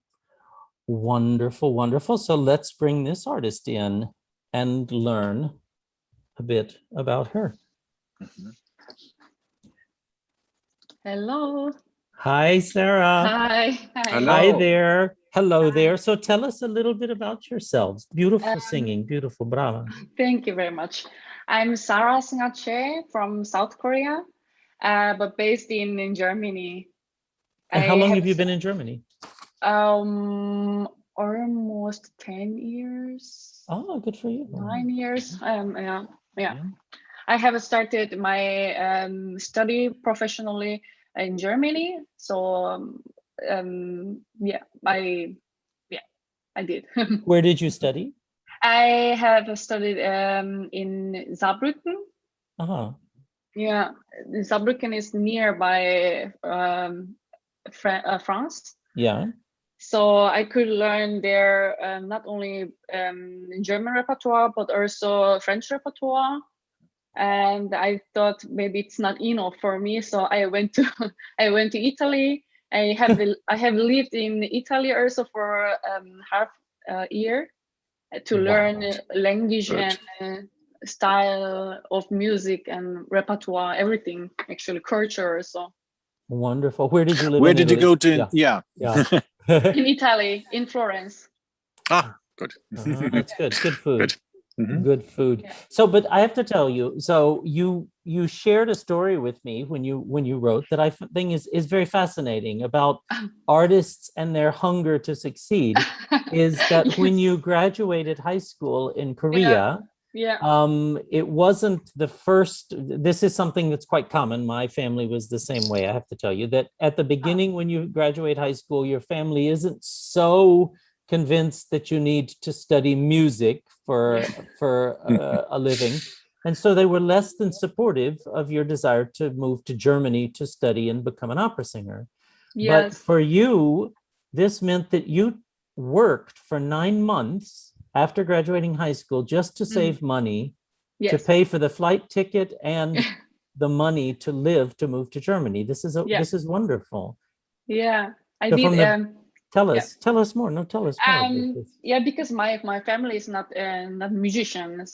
My mother wanted to be a pianist, and my father wanted to be a actor actually, but they couldn't keep this dream because of many circumstances from their stories. So maybe I have this dream and talent from them, but they didn't achieve it. So I had this, and they didn't want it because they thought it's too dangerous.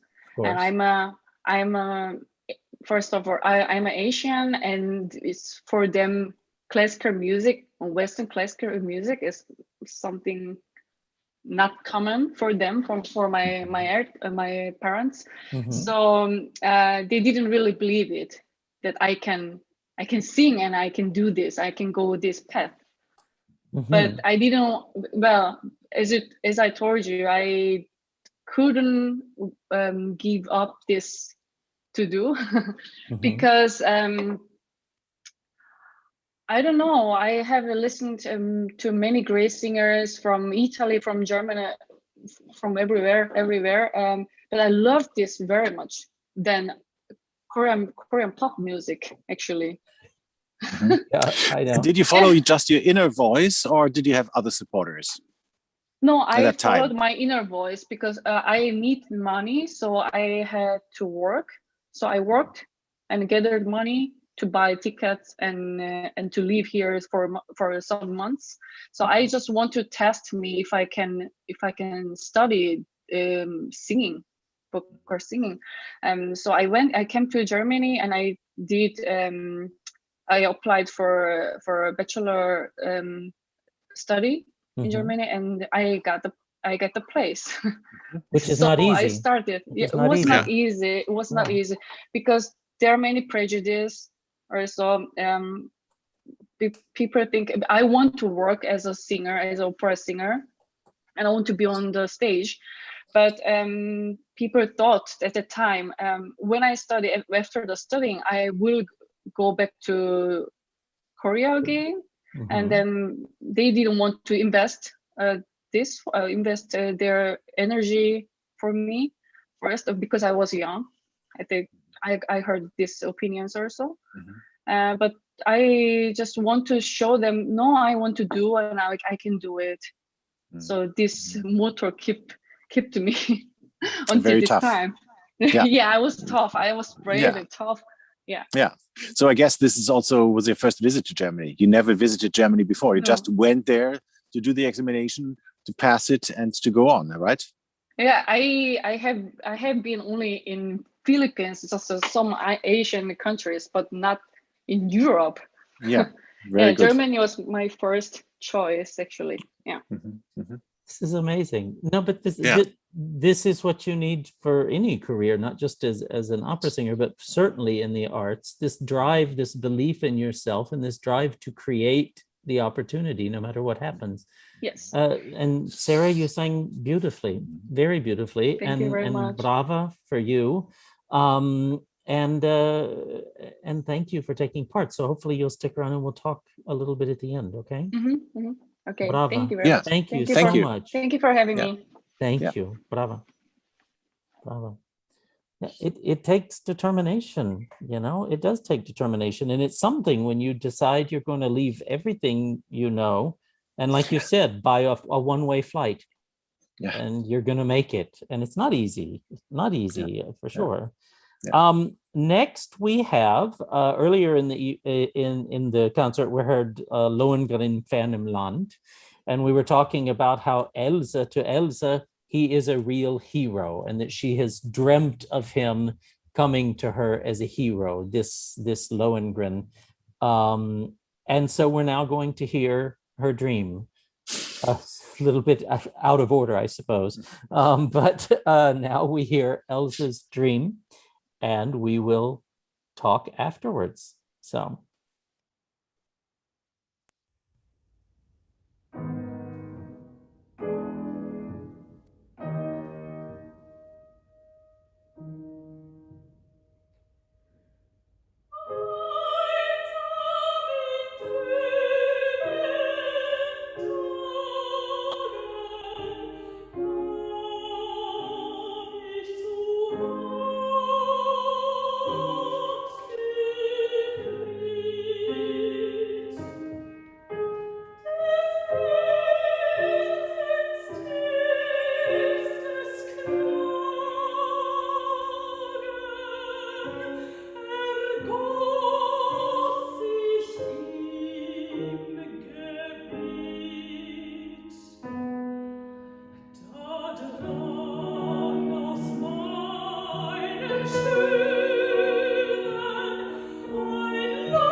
Wow, wonderful. Very nice. Beautiful. Thank you. Very, very beautiful. Let me bring our artist in and let's meet her. Oh, you're sideways. Hello, you have to turn your phone sideways. Ah, hi, Fleur. Tell us your name. Tell us about you. Can you hear us? Do you hear me? Hold on. Nope. Nope. I don't hear you. We have no sound. Hold on a moment. I can't hear you. Do you have a microphone connected to your apparatus? No? Or somehow it didn't connect. How about we do this? I'm going to put you back in the waiting room and come back in and maybe it'll reconnect on the audio, okay? I'll do that quickly. Oh, she disconnected. I can tell you a little bit about her while she's reconnecting. Because she sent me a wonderful email. She's another artist. Her name is Anfleur Werner, and she's from the Netherlands, but grew up in Munich.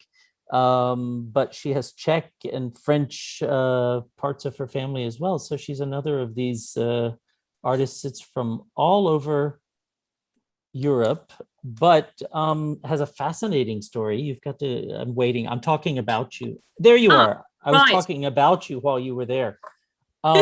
So you tell us, I was just about to say that you have this fascinating period where you lived in New Zealand. Yes, I did. Well, I started studying really early on with 11 years old and actually started with the flute and the Queen of the Night. And I had this natural voice. And then I decided to start studying at the Mozarteum and they took me and it was great. And then I kind of had this, I don't know, is that everything? Like this feeling, because I started too early with like, oh, I need to be at the Scala with 19 years old or whatever.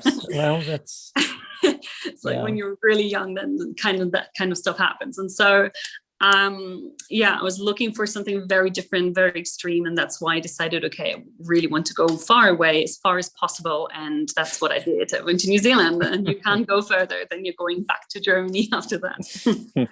And yeah, so I've worked there. I'm working for the movie set. The Hobbit was filmed there, Just amazing. and it was a great experience. And so well, I came back to thinking then, okay, I still want to sing. And I just paused my, I was still a student in the Mozarteum.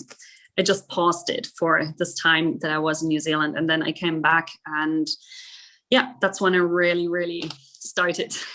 So a question, when you decided to go to New Zealand, this is a question, was it I'm not sure if I want to sing for a living, or I want a different experience in life and then I'll come back to it? I mean, what was because you said that for a year and a half you didn't sing.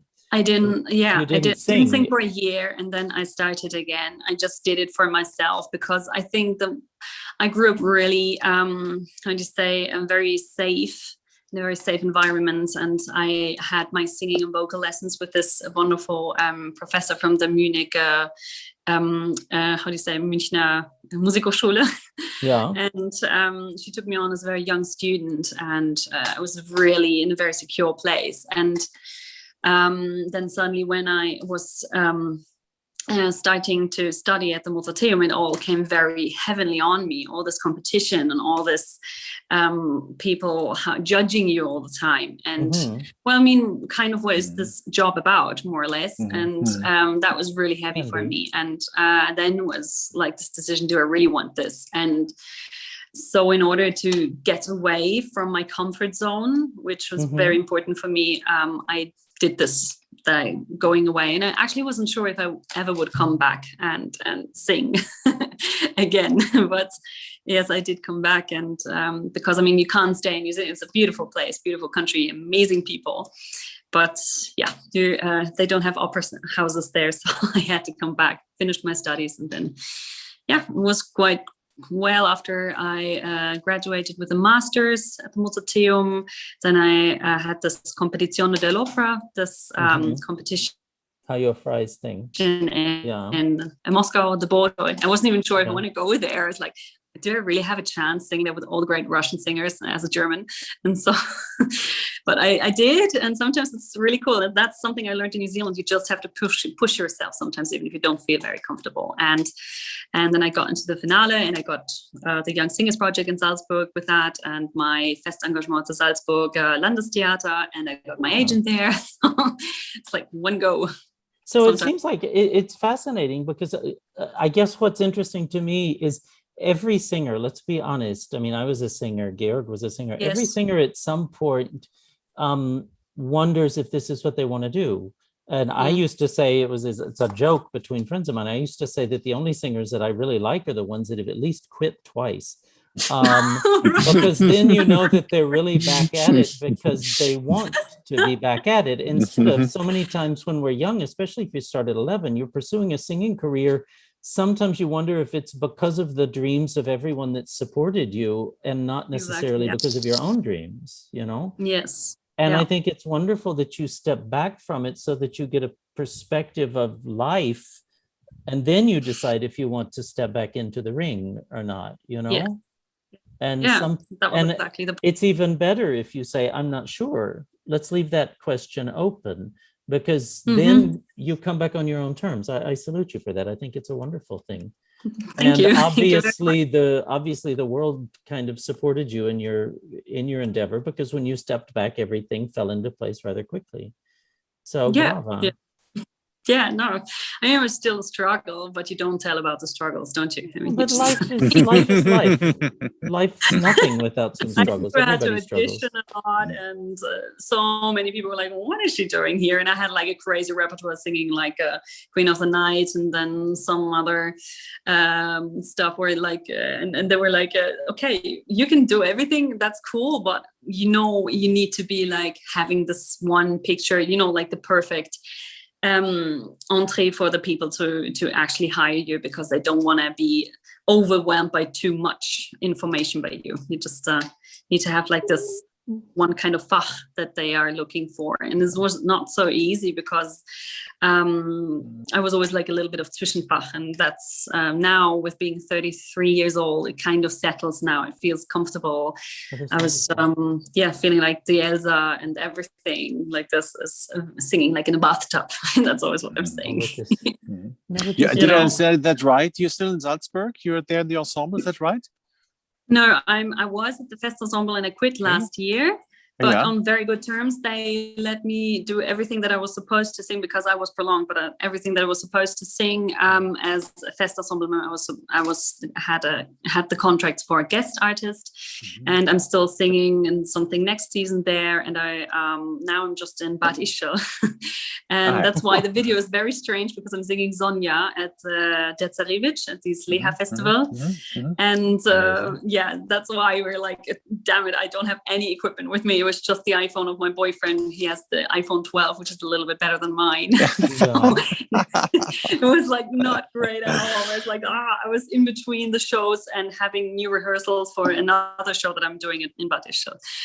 Next season I'm gonna sing Alcina in Coburg, and Alles Fort in Coburg as well. This is wonderful. You could have actually sung for two of our panel members. We're in Bad Ischl while they were listening, while during the Zoom audition. I know. Did you see Jürgen and Erich Seiter were both in Bad Ischl while you were singing? Yeah, but they were doing something with the young singers there. Marius, the conductor who actually played the piano for me, Marius Burkhardt, he didn't want to be seen, because he was very like in his t-shirt and everything on that day, because we're like, oh my god, we have to do this video somehow in between everything, and he's like, actually these people are here. I mean, they're gonna see you anyways. They're here. I just sing for them. So, well, Fleur, this is really a pleasure to meet you and chat with you a little bit, and hopefully we'll chat again at the end a little bit. Okay. Yes. So, sure. Thank you so much. Thank Beautiful you so singing. much. Bravo. Thank you. Bye. Thank you. Goodbye. And now we have three more singers. Next, we will hear the Steuermann from the Fliegende Holländer, which we've pretty much made the run of Fliegende Holländer. We didn't have Eric, we didn't have Daland, but maybe there's always for the next time we'll get all of those. So here we go with the Steuermann. Yeah.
Gestalt aus weitem Land.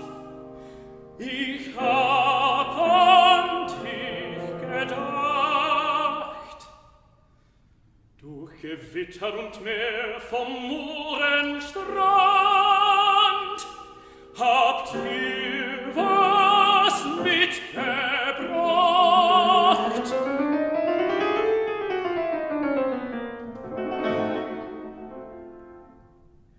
Mein Mädel preist den Südwind hoch, ich bring dir ein Güldenband.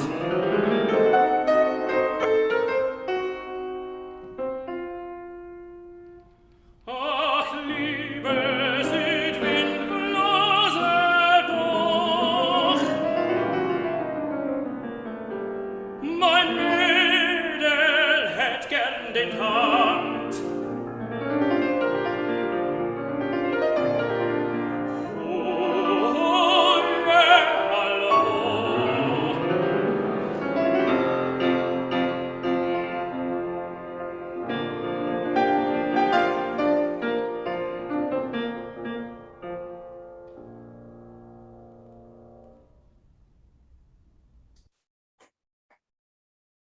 Well, that was just lovely. So shall we bring our young tenor in? Hello there. Hello, good evening. Good evening, Seamus, yeah? Yes, it is indeed. Hi. It is indeed. Hello.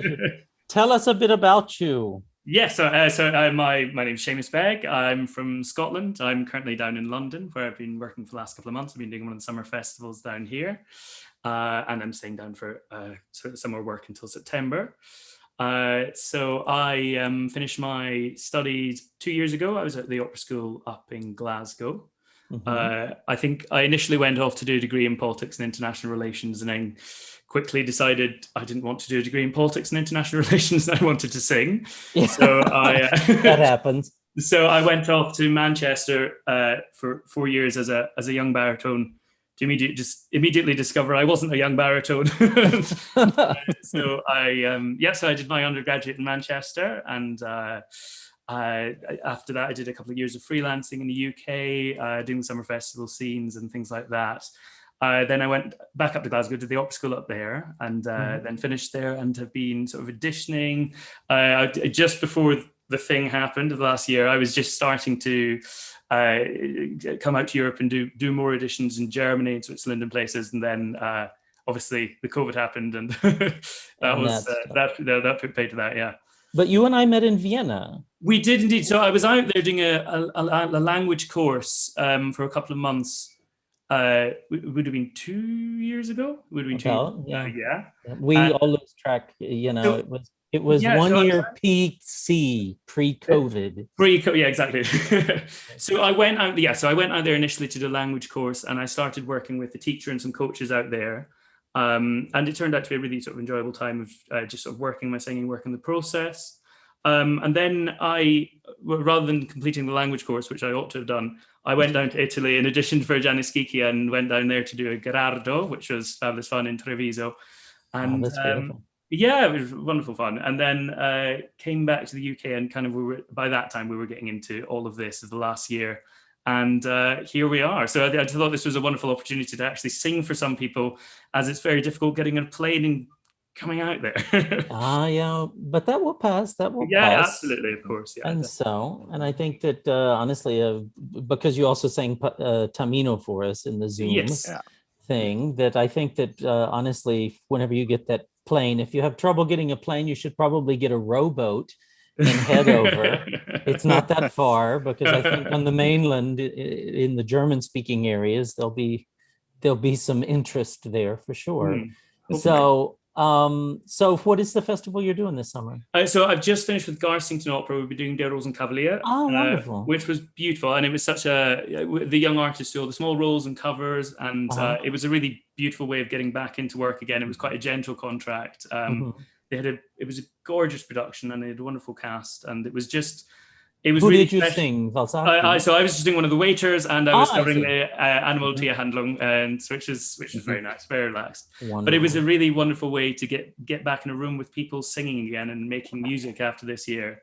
I remember the Sitzprobe, we were all just sitting around, and as soon as the orchestra played and everyone sang, everyone was Everybody just, starts by the crying. trio, everyone was just in floods of tears. It was wonderful. Absolutely. Yeah. Wow, absolutely. It's such a pleasure to see you talk. You say so vivid, such a vivid expression. It's a pleasure, even when you present yourself here in the interview. It's very nice. Oh, thanks so so much. I can see you being playful on stage too. So it's good. Exactly. This is a good thing. This is a good thing. You see? So, well, wonderful. Seamus, really beautiful to hear you. Beautiful to hear you again. I knew, nobody else knew, everybody was asking. And hopefully we'll see you again at the end with a little bit of a chat. Thank you so thanks much. for It was joining so much us. fun. Thank Cheers, you. cheers. Bye-bye. Yeah. Thank you. Bye-bye.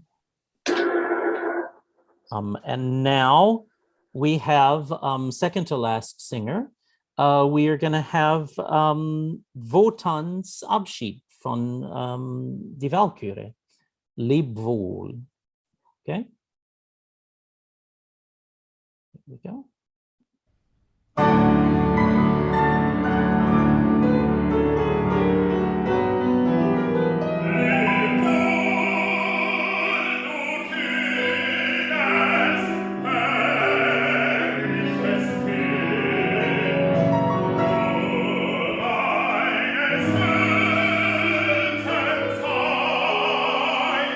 Stolz.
Wow, that's the way to end an opera. Let's bring this artist in.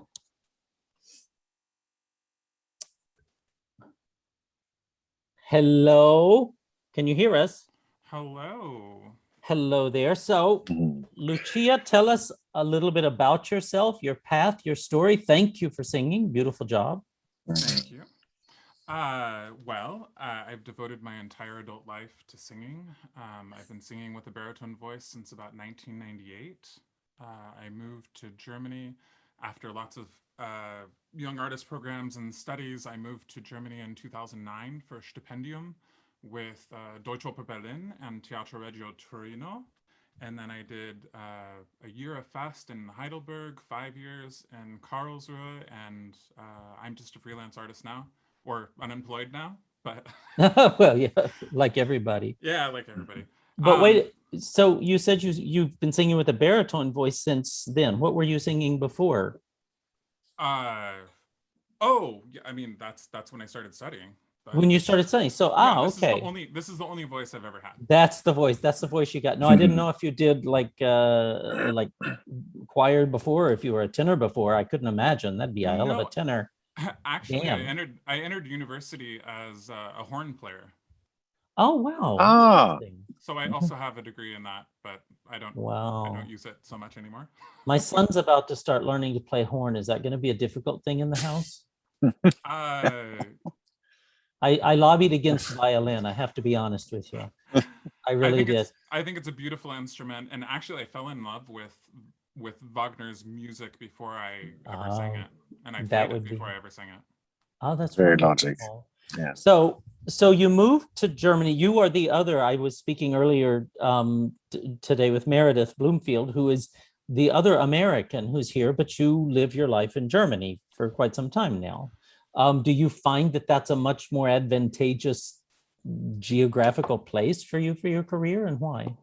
Yeah, of course. I mean, we have Einspringens and jump-ins.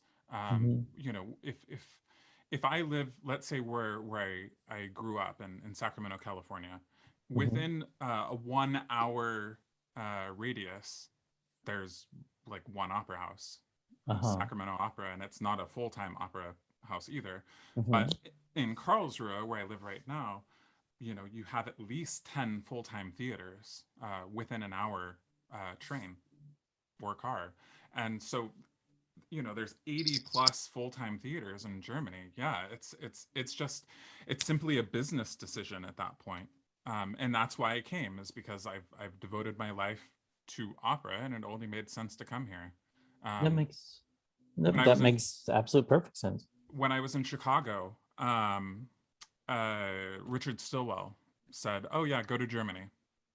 And you know, eventually that's basically what I did. Is I just came here and you know, tried to make my way here.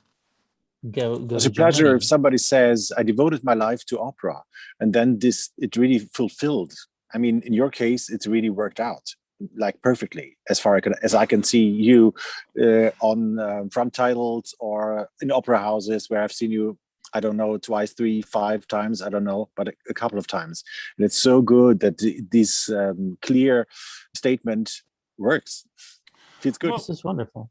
I mean, it's, of course, you know, it's subjective, but at a certain point, it is objective. And that's one of the reasons for me doing this competition, is to say, anybody who's doubtful of me, of my voice, all right, let's reduce it to just the voice. Which was the goal. Now, which brings to the fact that while we spoke the other day, and you had told me some timeline, while you were first in Karlsruhe, in 2014, you began a different journey within your life as well. And how has that affected your singing, the way people see, the way you manage your business career? How has that affected, for the better, for the worse? Could you tell us a little bit about that journey and all? Sure. In 2014, in the spring of 2014, I came out as trans, and I basically said to the opera world, I have this career, it's going, and I'm changing this small little private detail about myself, and can I still have the same career? Sing the same voice, sing the same costume, the same makeup, all the stuff the same, but just change this thing about myself personally. And the only real effect that it has is if somebody actually looks down at their program and sees my picture in the program heft. So that was sort of the question. And in the first 2 or 3 years were a little tricky, but you know, I've tried to do a lot of advocacy about this and talk in the press as much as I can about how it's not a big deal, because actually through this entire process my voice hasn't changed. I have recordings all the way from 1998 till, you know, just this week, and I've been cataloging my voice for a long time, completely unrelated to my transition, so I can go back to 2012 or 2011 or, you know, 2002 even, and it's the same voice. It's the same voice print. And yeah, I hope I'm better now. I'm sure that after singing professionally for, you know, 12 seasons in Germany, I'm probably better now. I would imagine if you've been singing that repertoire for 12 seasons and you're in as good a shape as you are, then that's a good thing. Yeah, let's be honest. You know, I sang Wotan, my first Wotan at 38 in 2018 at Magdeburg. So, you know, that's a little young, but I can still sing, so that's a good sign. Yeah, no, that's wonderful. Now, but taking part in this process, this process here, what was the benefit of this for you? What was the goal? What were the the pluses and minuses of this, because you're a working known singer. Yeah, you know, the thing is people do hire me, and I suppose I only need, you know, a very small percentage of the opera world to actually hire me for me to continue my career. But, you know, I want to put myself out there, and I want to challenge these sort of more broadly beyond myself. I want to challenge these sort of stereotypes and these things that you can't play somebody who you don't look like. Because I think that there are probably auditions that I haven't gotten. I'll just sort of assume that I haven't gotten the auditions because my agent will say, oh yeah, we're going to put you up for something. And then I go, oh yeah, what happened to that audition? Oh, they don't need to hear you. It's okay. It's like, okay, well, you know. Maybe this had something to do with it. I don't know. The dangling maybe. But like I said, if I stay in the business and I keep working, then, you know, it doesn't really bother me, the people who don't hire me. It's the people who hire me. I just keep trying to do a good job for them. No, which makes perfect sense. Well, listen, Lucia. But I do want to challenge that. And it's not just me. It's not just my situation. It's plenty of singers. And I think that this is a great opportunity for that. I think that it can be very useful and interesting, and it's fascinating to me how many working professional singers that we've heard tonight that took part in this process, which I will be honest, like I said at the very beginning, I knew the names of the people that were singing. I was the only one that knew the names, but I was very adamant not to look at CVs beforehand, and I actually didn't listen to the audio recordings so that I would not somehow be involved in that side of the process. But it is fascinating to me because this evening we're hearing a number of people that have no career and some people that have had well-known good careers at a high level. So it's quite interesting that then they would take part in this process right now. But I'm happy if it's giving people a feeling of safety that they are being heard on an even playing field, then that's the point of this. And that is one other way to be heard. There's a lot of ways to be heard and a lot of ways to be considered for casting. And this is just another one that provides a different type of experience, which I think is useful. I think that there is room for this. The case is being made, you know, not just by me, but by others. So listen, Lucia, really beautiful. Thank you for singing. Thank you for taking part. And we'll talk to you after the Liebestod. Thank you so much. Okay, cheers. Bye-bye. And here we are. We have our last singer. I think it's rather fitting that we are finishing the evening with the Liebestod from Tristan and Isolde.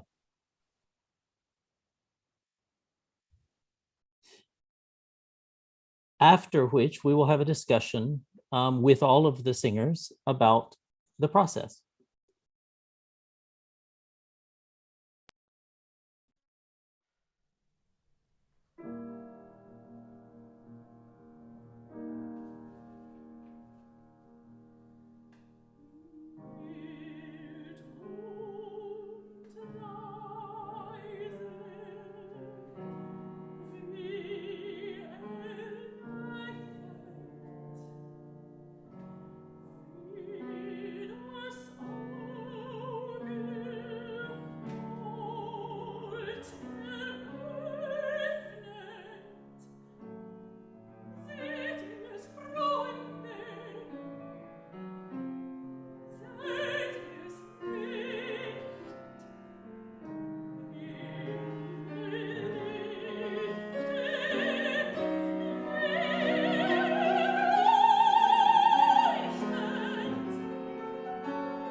Yep.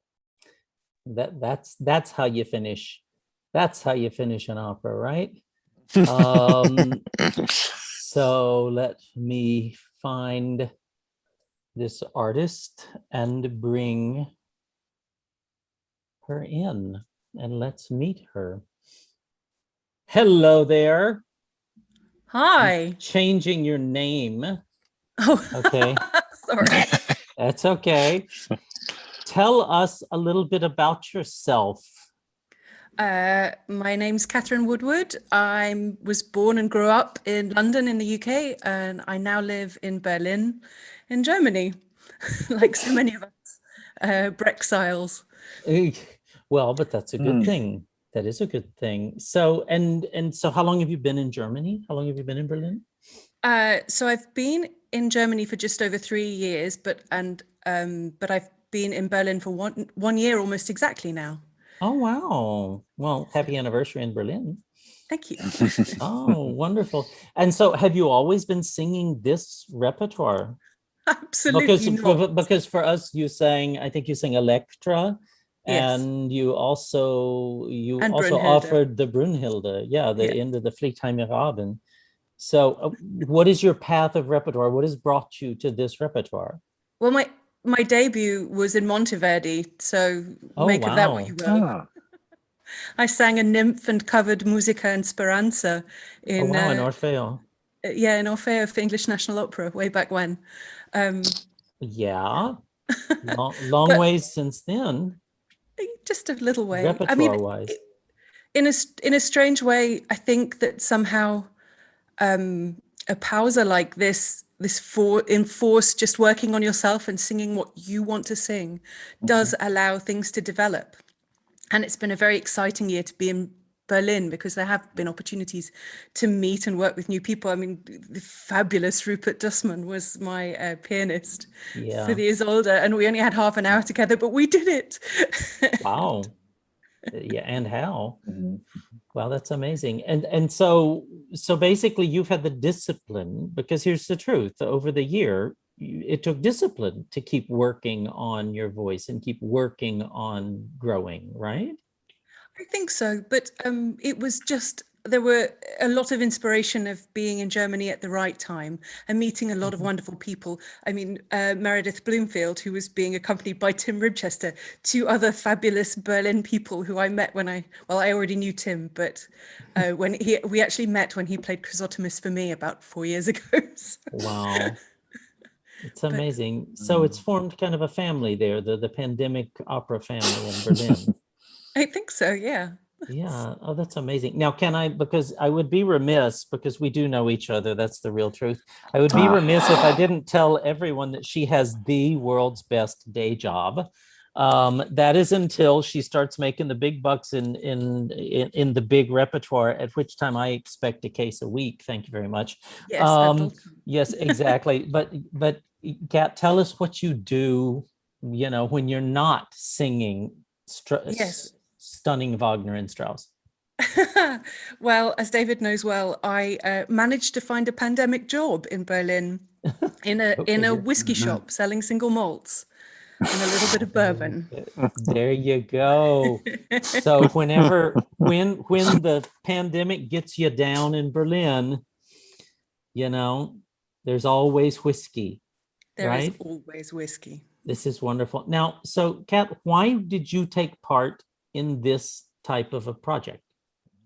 Well, unlike some of the other singers I've been enjoying this evening, I haven't really had that much opportunity to sing this stuff. I did an AFA in Meistersinger in London in 2019, and that was my first Wagner. And then the world stopped. Wow. And so I haven't really done very much. And I have sung a lot of roles that I love but are no longer suitable. And I really I'm going to keep working at this. These things will keep getting better. And it's been a wonderful thing actually to have the NYIOP system in this past year and these experiments and these different ways of doing things, because I sang 1 month into moving to Berlin, I did the first digital NYIOP in September last year. Oh, the live stream, yeah. Yeah. And so I now have these sort of fixed points in my development the last year. So I sang Isolde in that. That was the first time I really auditioned with Isolde. It was wonderful. It was great. There's a video online. Thanks. There you go. No, but here's a question. Georg, I have a question. When somebody is trying to start out in the repertoire she's singing, I would imagine, this is just me saying, I would imagine that theaters would think, okay, it's difficult to hire someone in that repertoire that hasn't done it yet. But then on top of that, how does one do it if you've not done it yet? I mean, what does a theater look for to give someone a chance in a Brunhilde, for God's sakes, or an Isolde? Well, depends on the theater or theater size, first of all, I would guess. It depends also the size of the room. I mean, you have different rooms you have to fill, and you hear if the singer is ready to go for that. And that's the point. You feel and you can hear and you can see in the audition if the singer is ready for that. And I think the world is open and always fresh and always looking for new voices in the big repertoire. This is a never-changing thing. And what I was thinking when she just talked, I'm sorry, I've forgotten your name. Otherwise, I could just Catherine. Sorry. What is really amazing is it different for you when you just sing for a microphone and knowing not being seen, and just know this is my new repertoire. I probably don't feel exactly safe in it, but here I just try it out and to have the power, or is it more or less doubt? How does it feel to go with new repertoire and in an audition where you're not seen? Well, I mean, that's the good thing about having done several of them now, that this wasn't my first rodeo. I did the previous Anonymous competition. I've done 2 digital NYIOPs. But it's definitely different than auditioning to a live room. I really miss that because that's there is no energy that comes back in return. So however well you can't really, because you shouldn't be listening to yourself. If you're singing out into a theater, yeah, sure. Yeah. You're not directing the voice to where you hear it best. And without any other human beings there, you have no sense of what you just put out into the world. And I've definitely found the day after digital auditions far more traumatic because there's no relief. You can't even say, oh well, I messed that one up, because you just don't know. You don't know. I can imagine. Yeah, interesting. Yeah. Well, it seems like we need to get you singing some auditions in theaters as soon as those are possible. Then, at least to hear, because because at the same time you also do have to try out, like Georg said. Are you an Isolde for a 600-seat house, a 1,000-seat house, a 3,000-seat house? And I suppose you don't know that until you're on the stage singing it. No. So, very interesting. Well, listen, Kat, beautiful job. Thank you so much for singing. I'm so happy it worked out, and thank you for closing the singing portion of the evening so beautifully. I'm now going to let everybody in that's in the waiting room, which also includes 2 of the other panel members, Eric Marjore from Premier and Jürgen Goriup from the Staatstheater am Gärtnerplatz in Munich, who was part of the panel, both of them. And we will just have a short conversation. I see somebody was talking because they're all looky there. Because you shouldn't be listening to yourself if you're singing out into a you guys have to pause all of turn off the stream now. You can watch yourself later. Try out, without any other, you have no sense. So whoever has that, see, look at that, it's all behind. So you didn't know you were coming in, did you? So everybody, please, you have to turn off the stream now. Oh, well. I messed that one up because you just don't know. See, look, Kat, are you happy to hear yourself? So, I'm sorry. No, it's okay. Who was that? No, it's perfectly fine. So, welcome back, everyone. Let me, obviously you've met Georg. Let me introduce Jürgen, who is nice to meet you. With the old master in the background, who was on the panel, and Eric Marjore from New York, who was on the panel. And all of you that could stick around, thank you for doing it. What I want to ask, and then unmute yourself and jump in. This is just a short informal conversation, because the the reason we started this was to basically ask a question if it's useful. I've been doing auditions for, this will be the 20th season starting in September. NYIOP is 20 years old starting this year, even though I'm only 23. It's miraculous. But what has been fascinating is to do this and simply say, okay, people have talked about it, and then it always comes up and goes away, comes up and goes away, but let's do something about it instead of, and see if it works, see if it's beneficial. And so I want to know, for you guys, the singers, does this provide a situation that makes you feel safer? We kind of covered this throughout the evening, but do you feel like you're heard differently, shall we say? Or you heard the same, you're just not seen? Chime in. Opinions, anyone? I feel it's more comfortable to sing. Because you're not seen, you feel freer with your singing? I don't have to worry about the optics. Uh-huh. I can just deal with the vocals and the message. Does everybody else feel this way? Does this feel this way? Indeed. And I don't have a good auditions.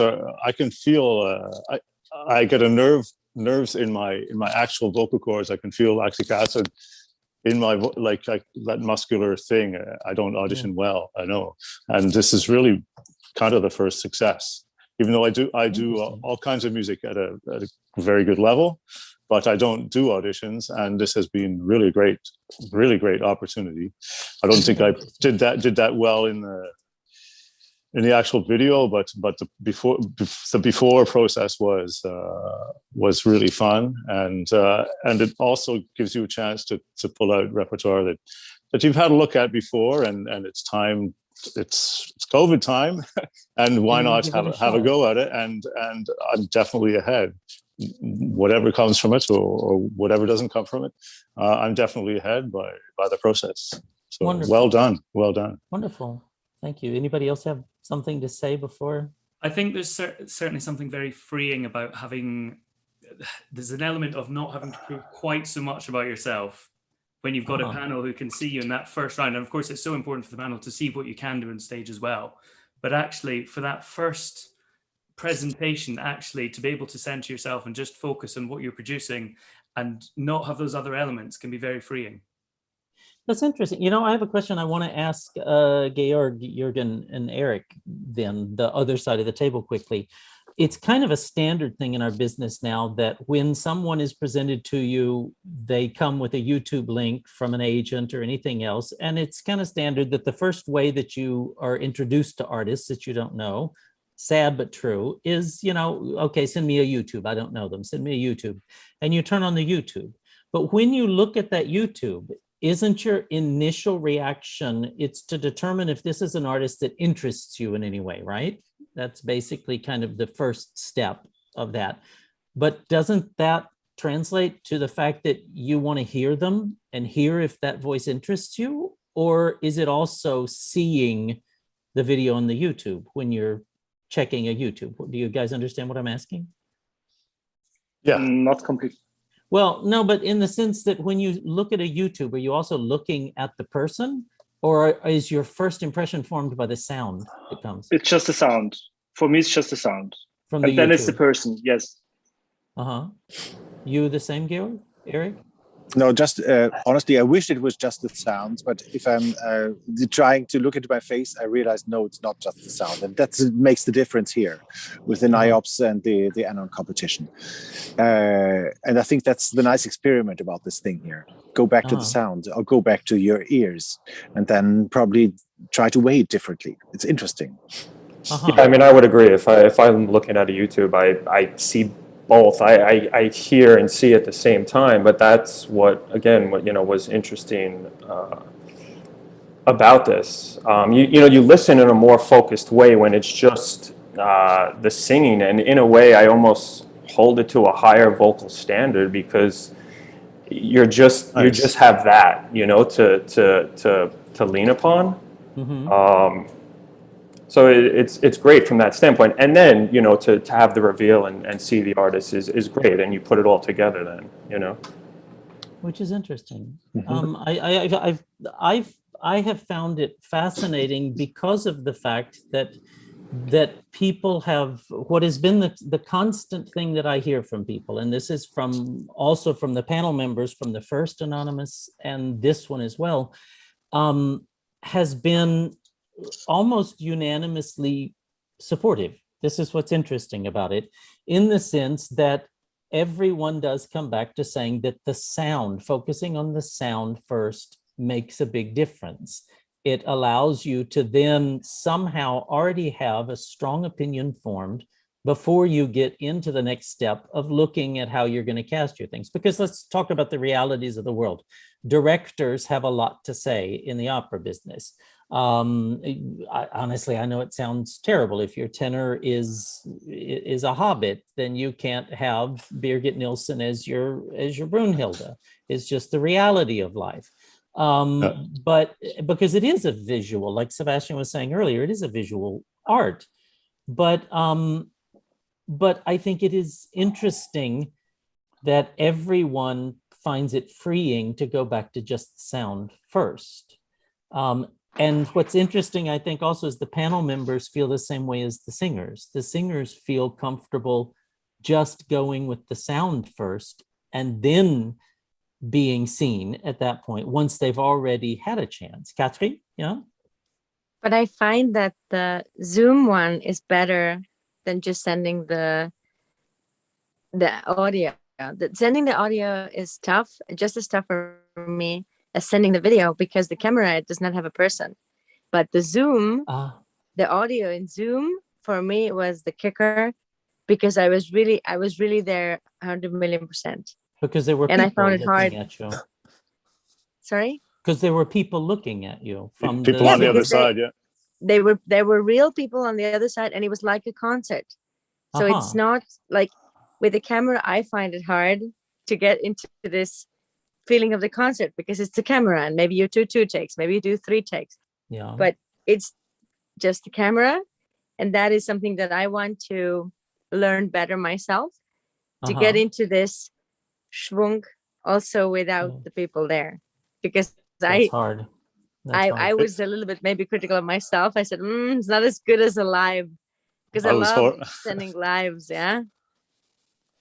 Very interesting. Yeah, Magdalena, it's what good did to you go want to through. say? Yes, I mostly enjoyed the idea that the jury would not be blinded by the CV. You know, as you told before, usually you get to sing the things you already sang before, and it's very difficult to sing something new. And I felt glad that such important people were going to listen to me without knowing my name and without knowing what I have done. Just listen to me, what I can do now. And I think this was the really freeing part of it, that I had a new chance, a fresh chance. And I had the feeling that people, they're really listening to me and not just repeating the decisions others made before. Oh, which is very interesting. Very interesting. Now, so here down to the, because we have gone quite late, so I don't want to, keep everybody up all night. But a question then, for those of you that are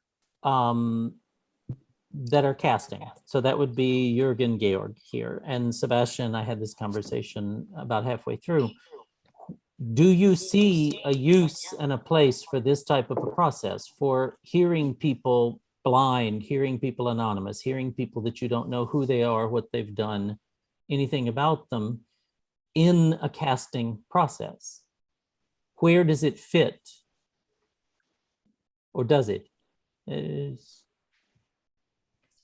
I think it fits in the first stage when I hear just the voice, but I have to have the real concert afterwards as well. Of course, I have, but it helps in concentrating on the voices, as we already said before. So it is a useful step. Like, for example, you could hear someone that you know nothing about, and that could be the beginning of a relationship to want to hear them again more. Yes, and then to find the place where to put the person when I know who the person is. Yes, of course. Yeah. Georg? I think it's probably a good step into another way of presenting and finding singers. I don't think that it's going to change the way of casting just generally, because it stays a visual art, as Sebastian says already. But I think it's like an extra way and an extra step in being heard. And also, like Magdalena said, in being heard without repeating other decisions. There is a truth behind it. And I remember that from being a singer as well. That was always a fear, how to get like a free ear besides other decisions. I understand that point. People know you from one thing and you've changed your repertoire and they're still hearing. Yeah, or yeah. Yeah. No, so there is a use for this. Well, it's very interesting. I have to say that, I mean, from our side of things, those of you that know me by now know that I'm the type of person that when I get an idea, I kind of want to try it out instead of just talking about it. And so the next step I've decided for this next season coming up, I think some of you know about this because I've chatted with some people, for this next season coming up, the 20th season for NYIOP. I'm going to I want to commit myself to asking questions and answering them. This is the thing in our business. There's a lot of questions, and we have this period now, which is kind of this interim period before we kind of all get back to flying everywhere and doing what we all used to do all the time, where we can actually probe some things and see if we figure out different ways or certain things. That's how this came to pass. That's how the live streaming projects came to pass. And so the question is can you cast blind? Can you cast something blind? And these are the questions, because we don't really, you're saying this is a way to start things. And I get that, because it is a visual art, and in theaters, there's large bits that have to put people on stage, and large amounts of money behind it and all of that. And so with the question of can you cast something blind, we're going to do a project, and it's going to be, we're going to cast some scenes blind, absolutely blind, meaning that we're going to do standard repertoire scenes. This is the big key, because that's the way that you'll see if some non-traditional or non-expected choices are cast. The entire process will start like this one, where there'll be audio recordings. Then there will be a Zoom Arbeits session with the director and the music directors that will do the scenes, to go through working with the artists that they have chosen that they might be interested in for these scenes. And then we're going to cast them before anyone on the artistic team has ever seen or known anything about the artist. And we're going to do that, and it's going to be in September. We're going to announce that next week. It'll be online, and I think it'll be fascinating. We're putting together the scenes now. We have a director who is used to working in video and was a singer herself, and is quite an energy beast, named Malena Dayen from Argentina, but lives in New York City. And we have several pianists that will act as music directors for the scenes. And then we're going to see if it works. So in September, the first thing that's going to happen in the NYIOP 20th anniversary season is we're going to cast a performance blind. And then we're going to see. The experiment continues. So you all have to watch. I don't know when it'll happen, because it's, July 27th, and opera doesn't think that far ahead anymore, because who knows where we'll be. But listen, I want to thank you all for this. This has been a wonderful experiment, and I hope it's helped. I hope it has opened some eyes. I hope it has changed some opinions. I hope it has created some surprises that people will then in the next time think twice before they make a decision of something, before they have the experience of it. because it is wonderful. I started by listening to records of singing, and we've all played Drop the Needle, where you ask if is it Callas, is it Tebaldi, is it Price, is it Milanov, and we've all done that. And this is basically that, just on a more Zoom scale. So, and I want to thank the panel for taking their time, because you are all working professionals in a theater, and you have lent your time to try something very unusual in our business. And I thank you guys for trusting us to lead you on a good path. And thank all of the singers, not just you guys that made it, but there were wonderful singers, both in the original Anonymous project and this Anonymous German Repertoire project. That May I ask how many took part in the second one? There were about, at the very beginning, there was probably about 70. And then we narrowed that down. And then we narrowed that down again. So with all German repertoire. So, but Very you nice. know, But I wanted to thank you, David, for making this so accessible. Yes. And of course, thanks everybody for their time. But this is really a great idea, because normally the NYIOPs for singing are so expensive. And I get it, you can't just have anybody come, but it was really, really big. Thank you for making it so accessible. Absolutely, absolutely. Thank you. Absolutely. That has been one of our main focuses over the past year, and moving forward is to be a force of good. This is what we try to do. Thank you. So everyone, thank you so much for tonight. Thank you for a wonderful, wonderful concert. Thank you for wonderful discussions. Thank you for taking your time. You guys that are on holiday, that I know you're on holiday because I get your auto replies when I write you from theaters. And thank you for everybody that's been watching. So take care. Thank you, everybody, too. Cheers. Congratulations. Have a good time. Have a good career. Cheers. Goodbye. Thank you. Bye-bye. Bye. Bye-bye. Yes, therefore.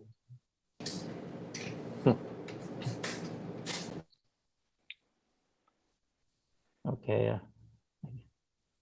don't know how to quit.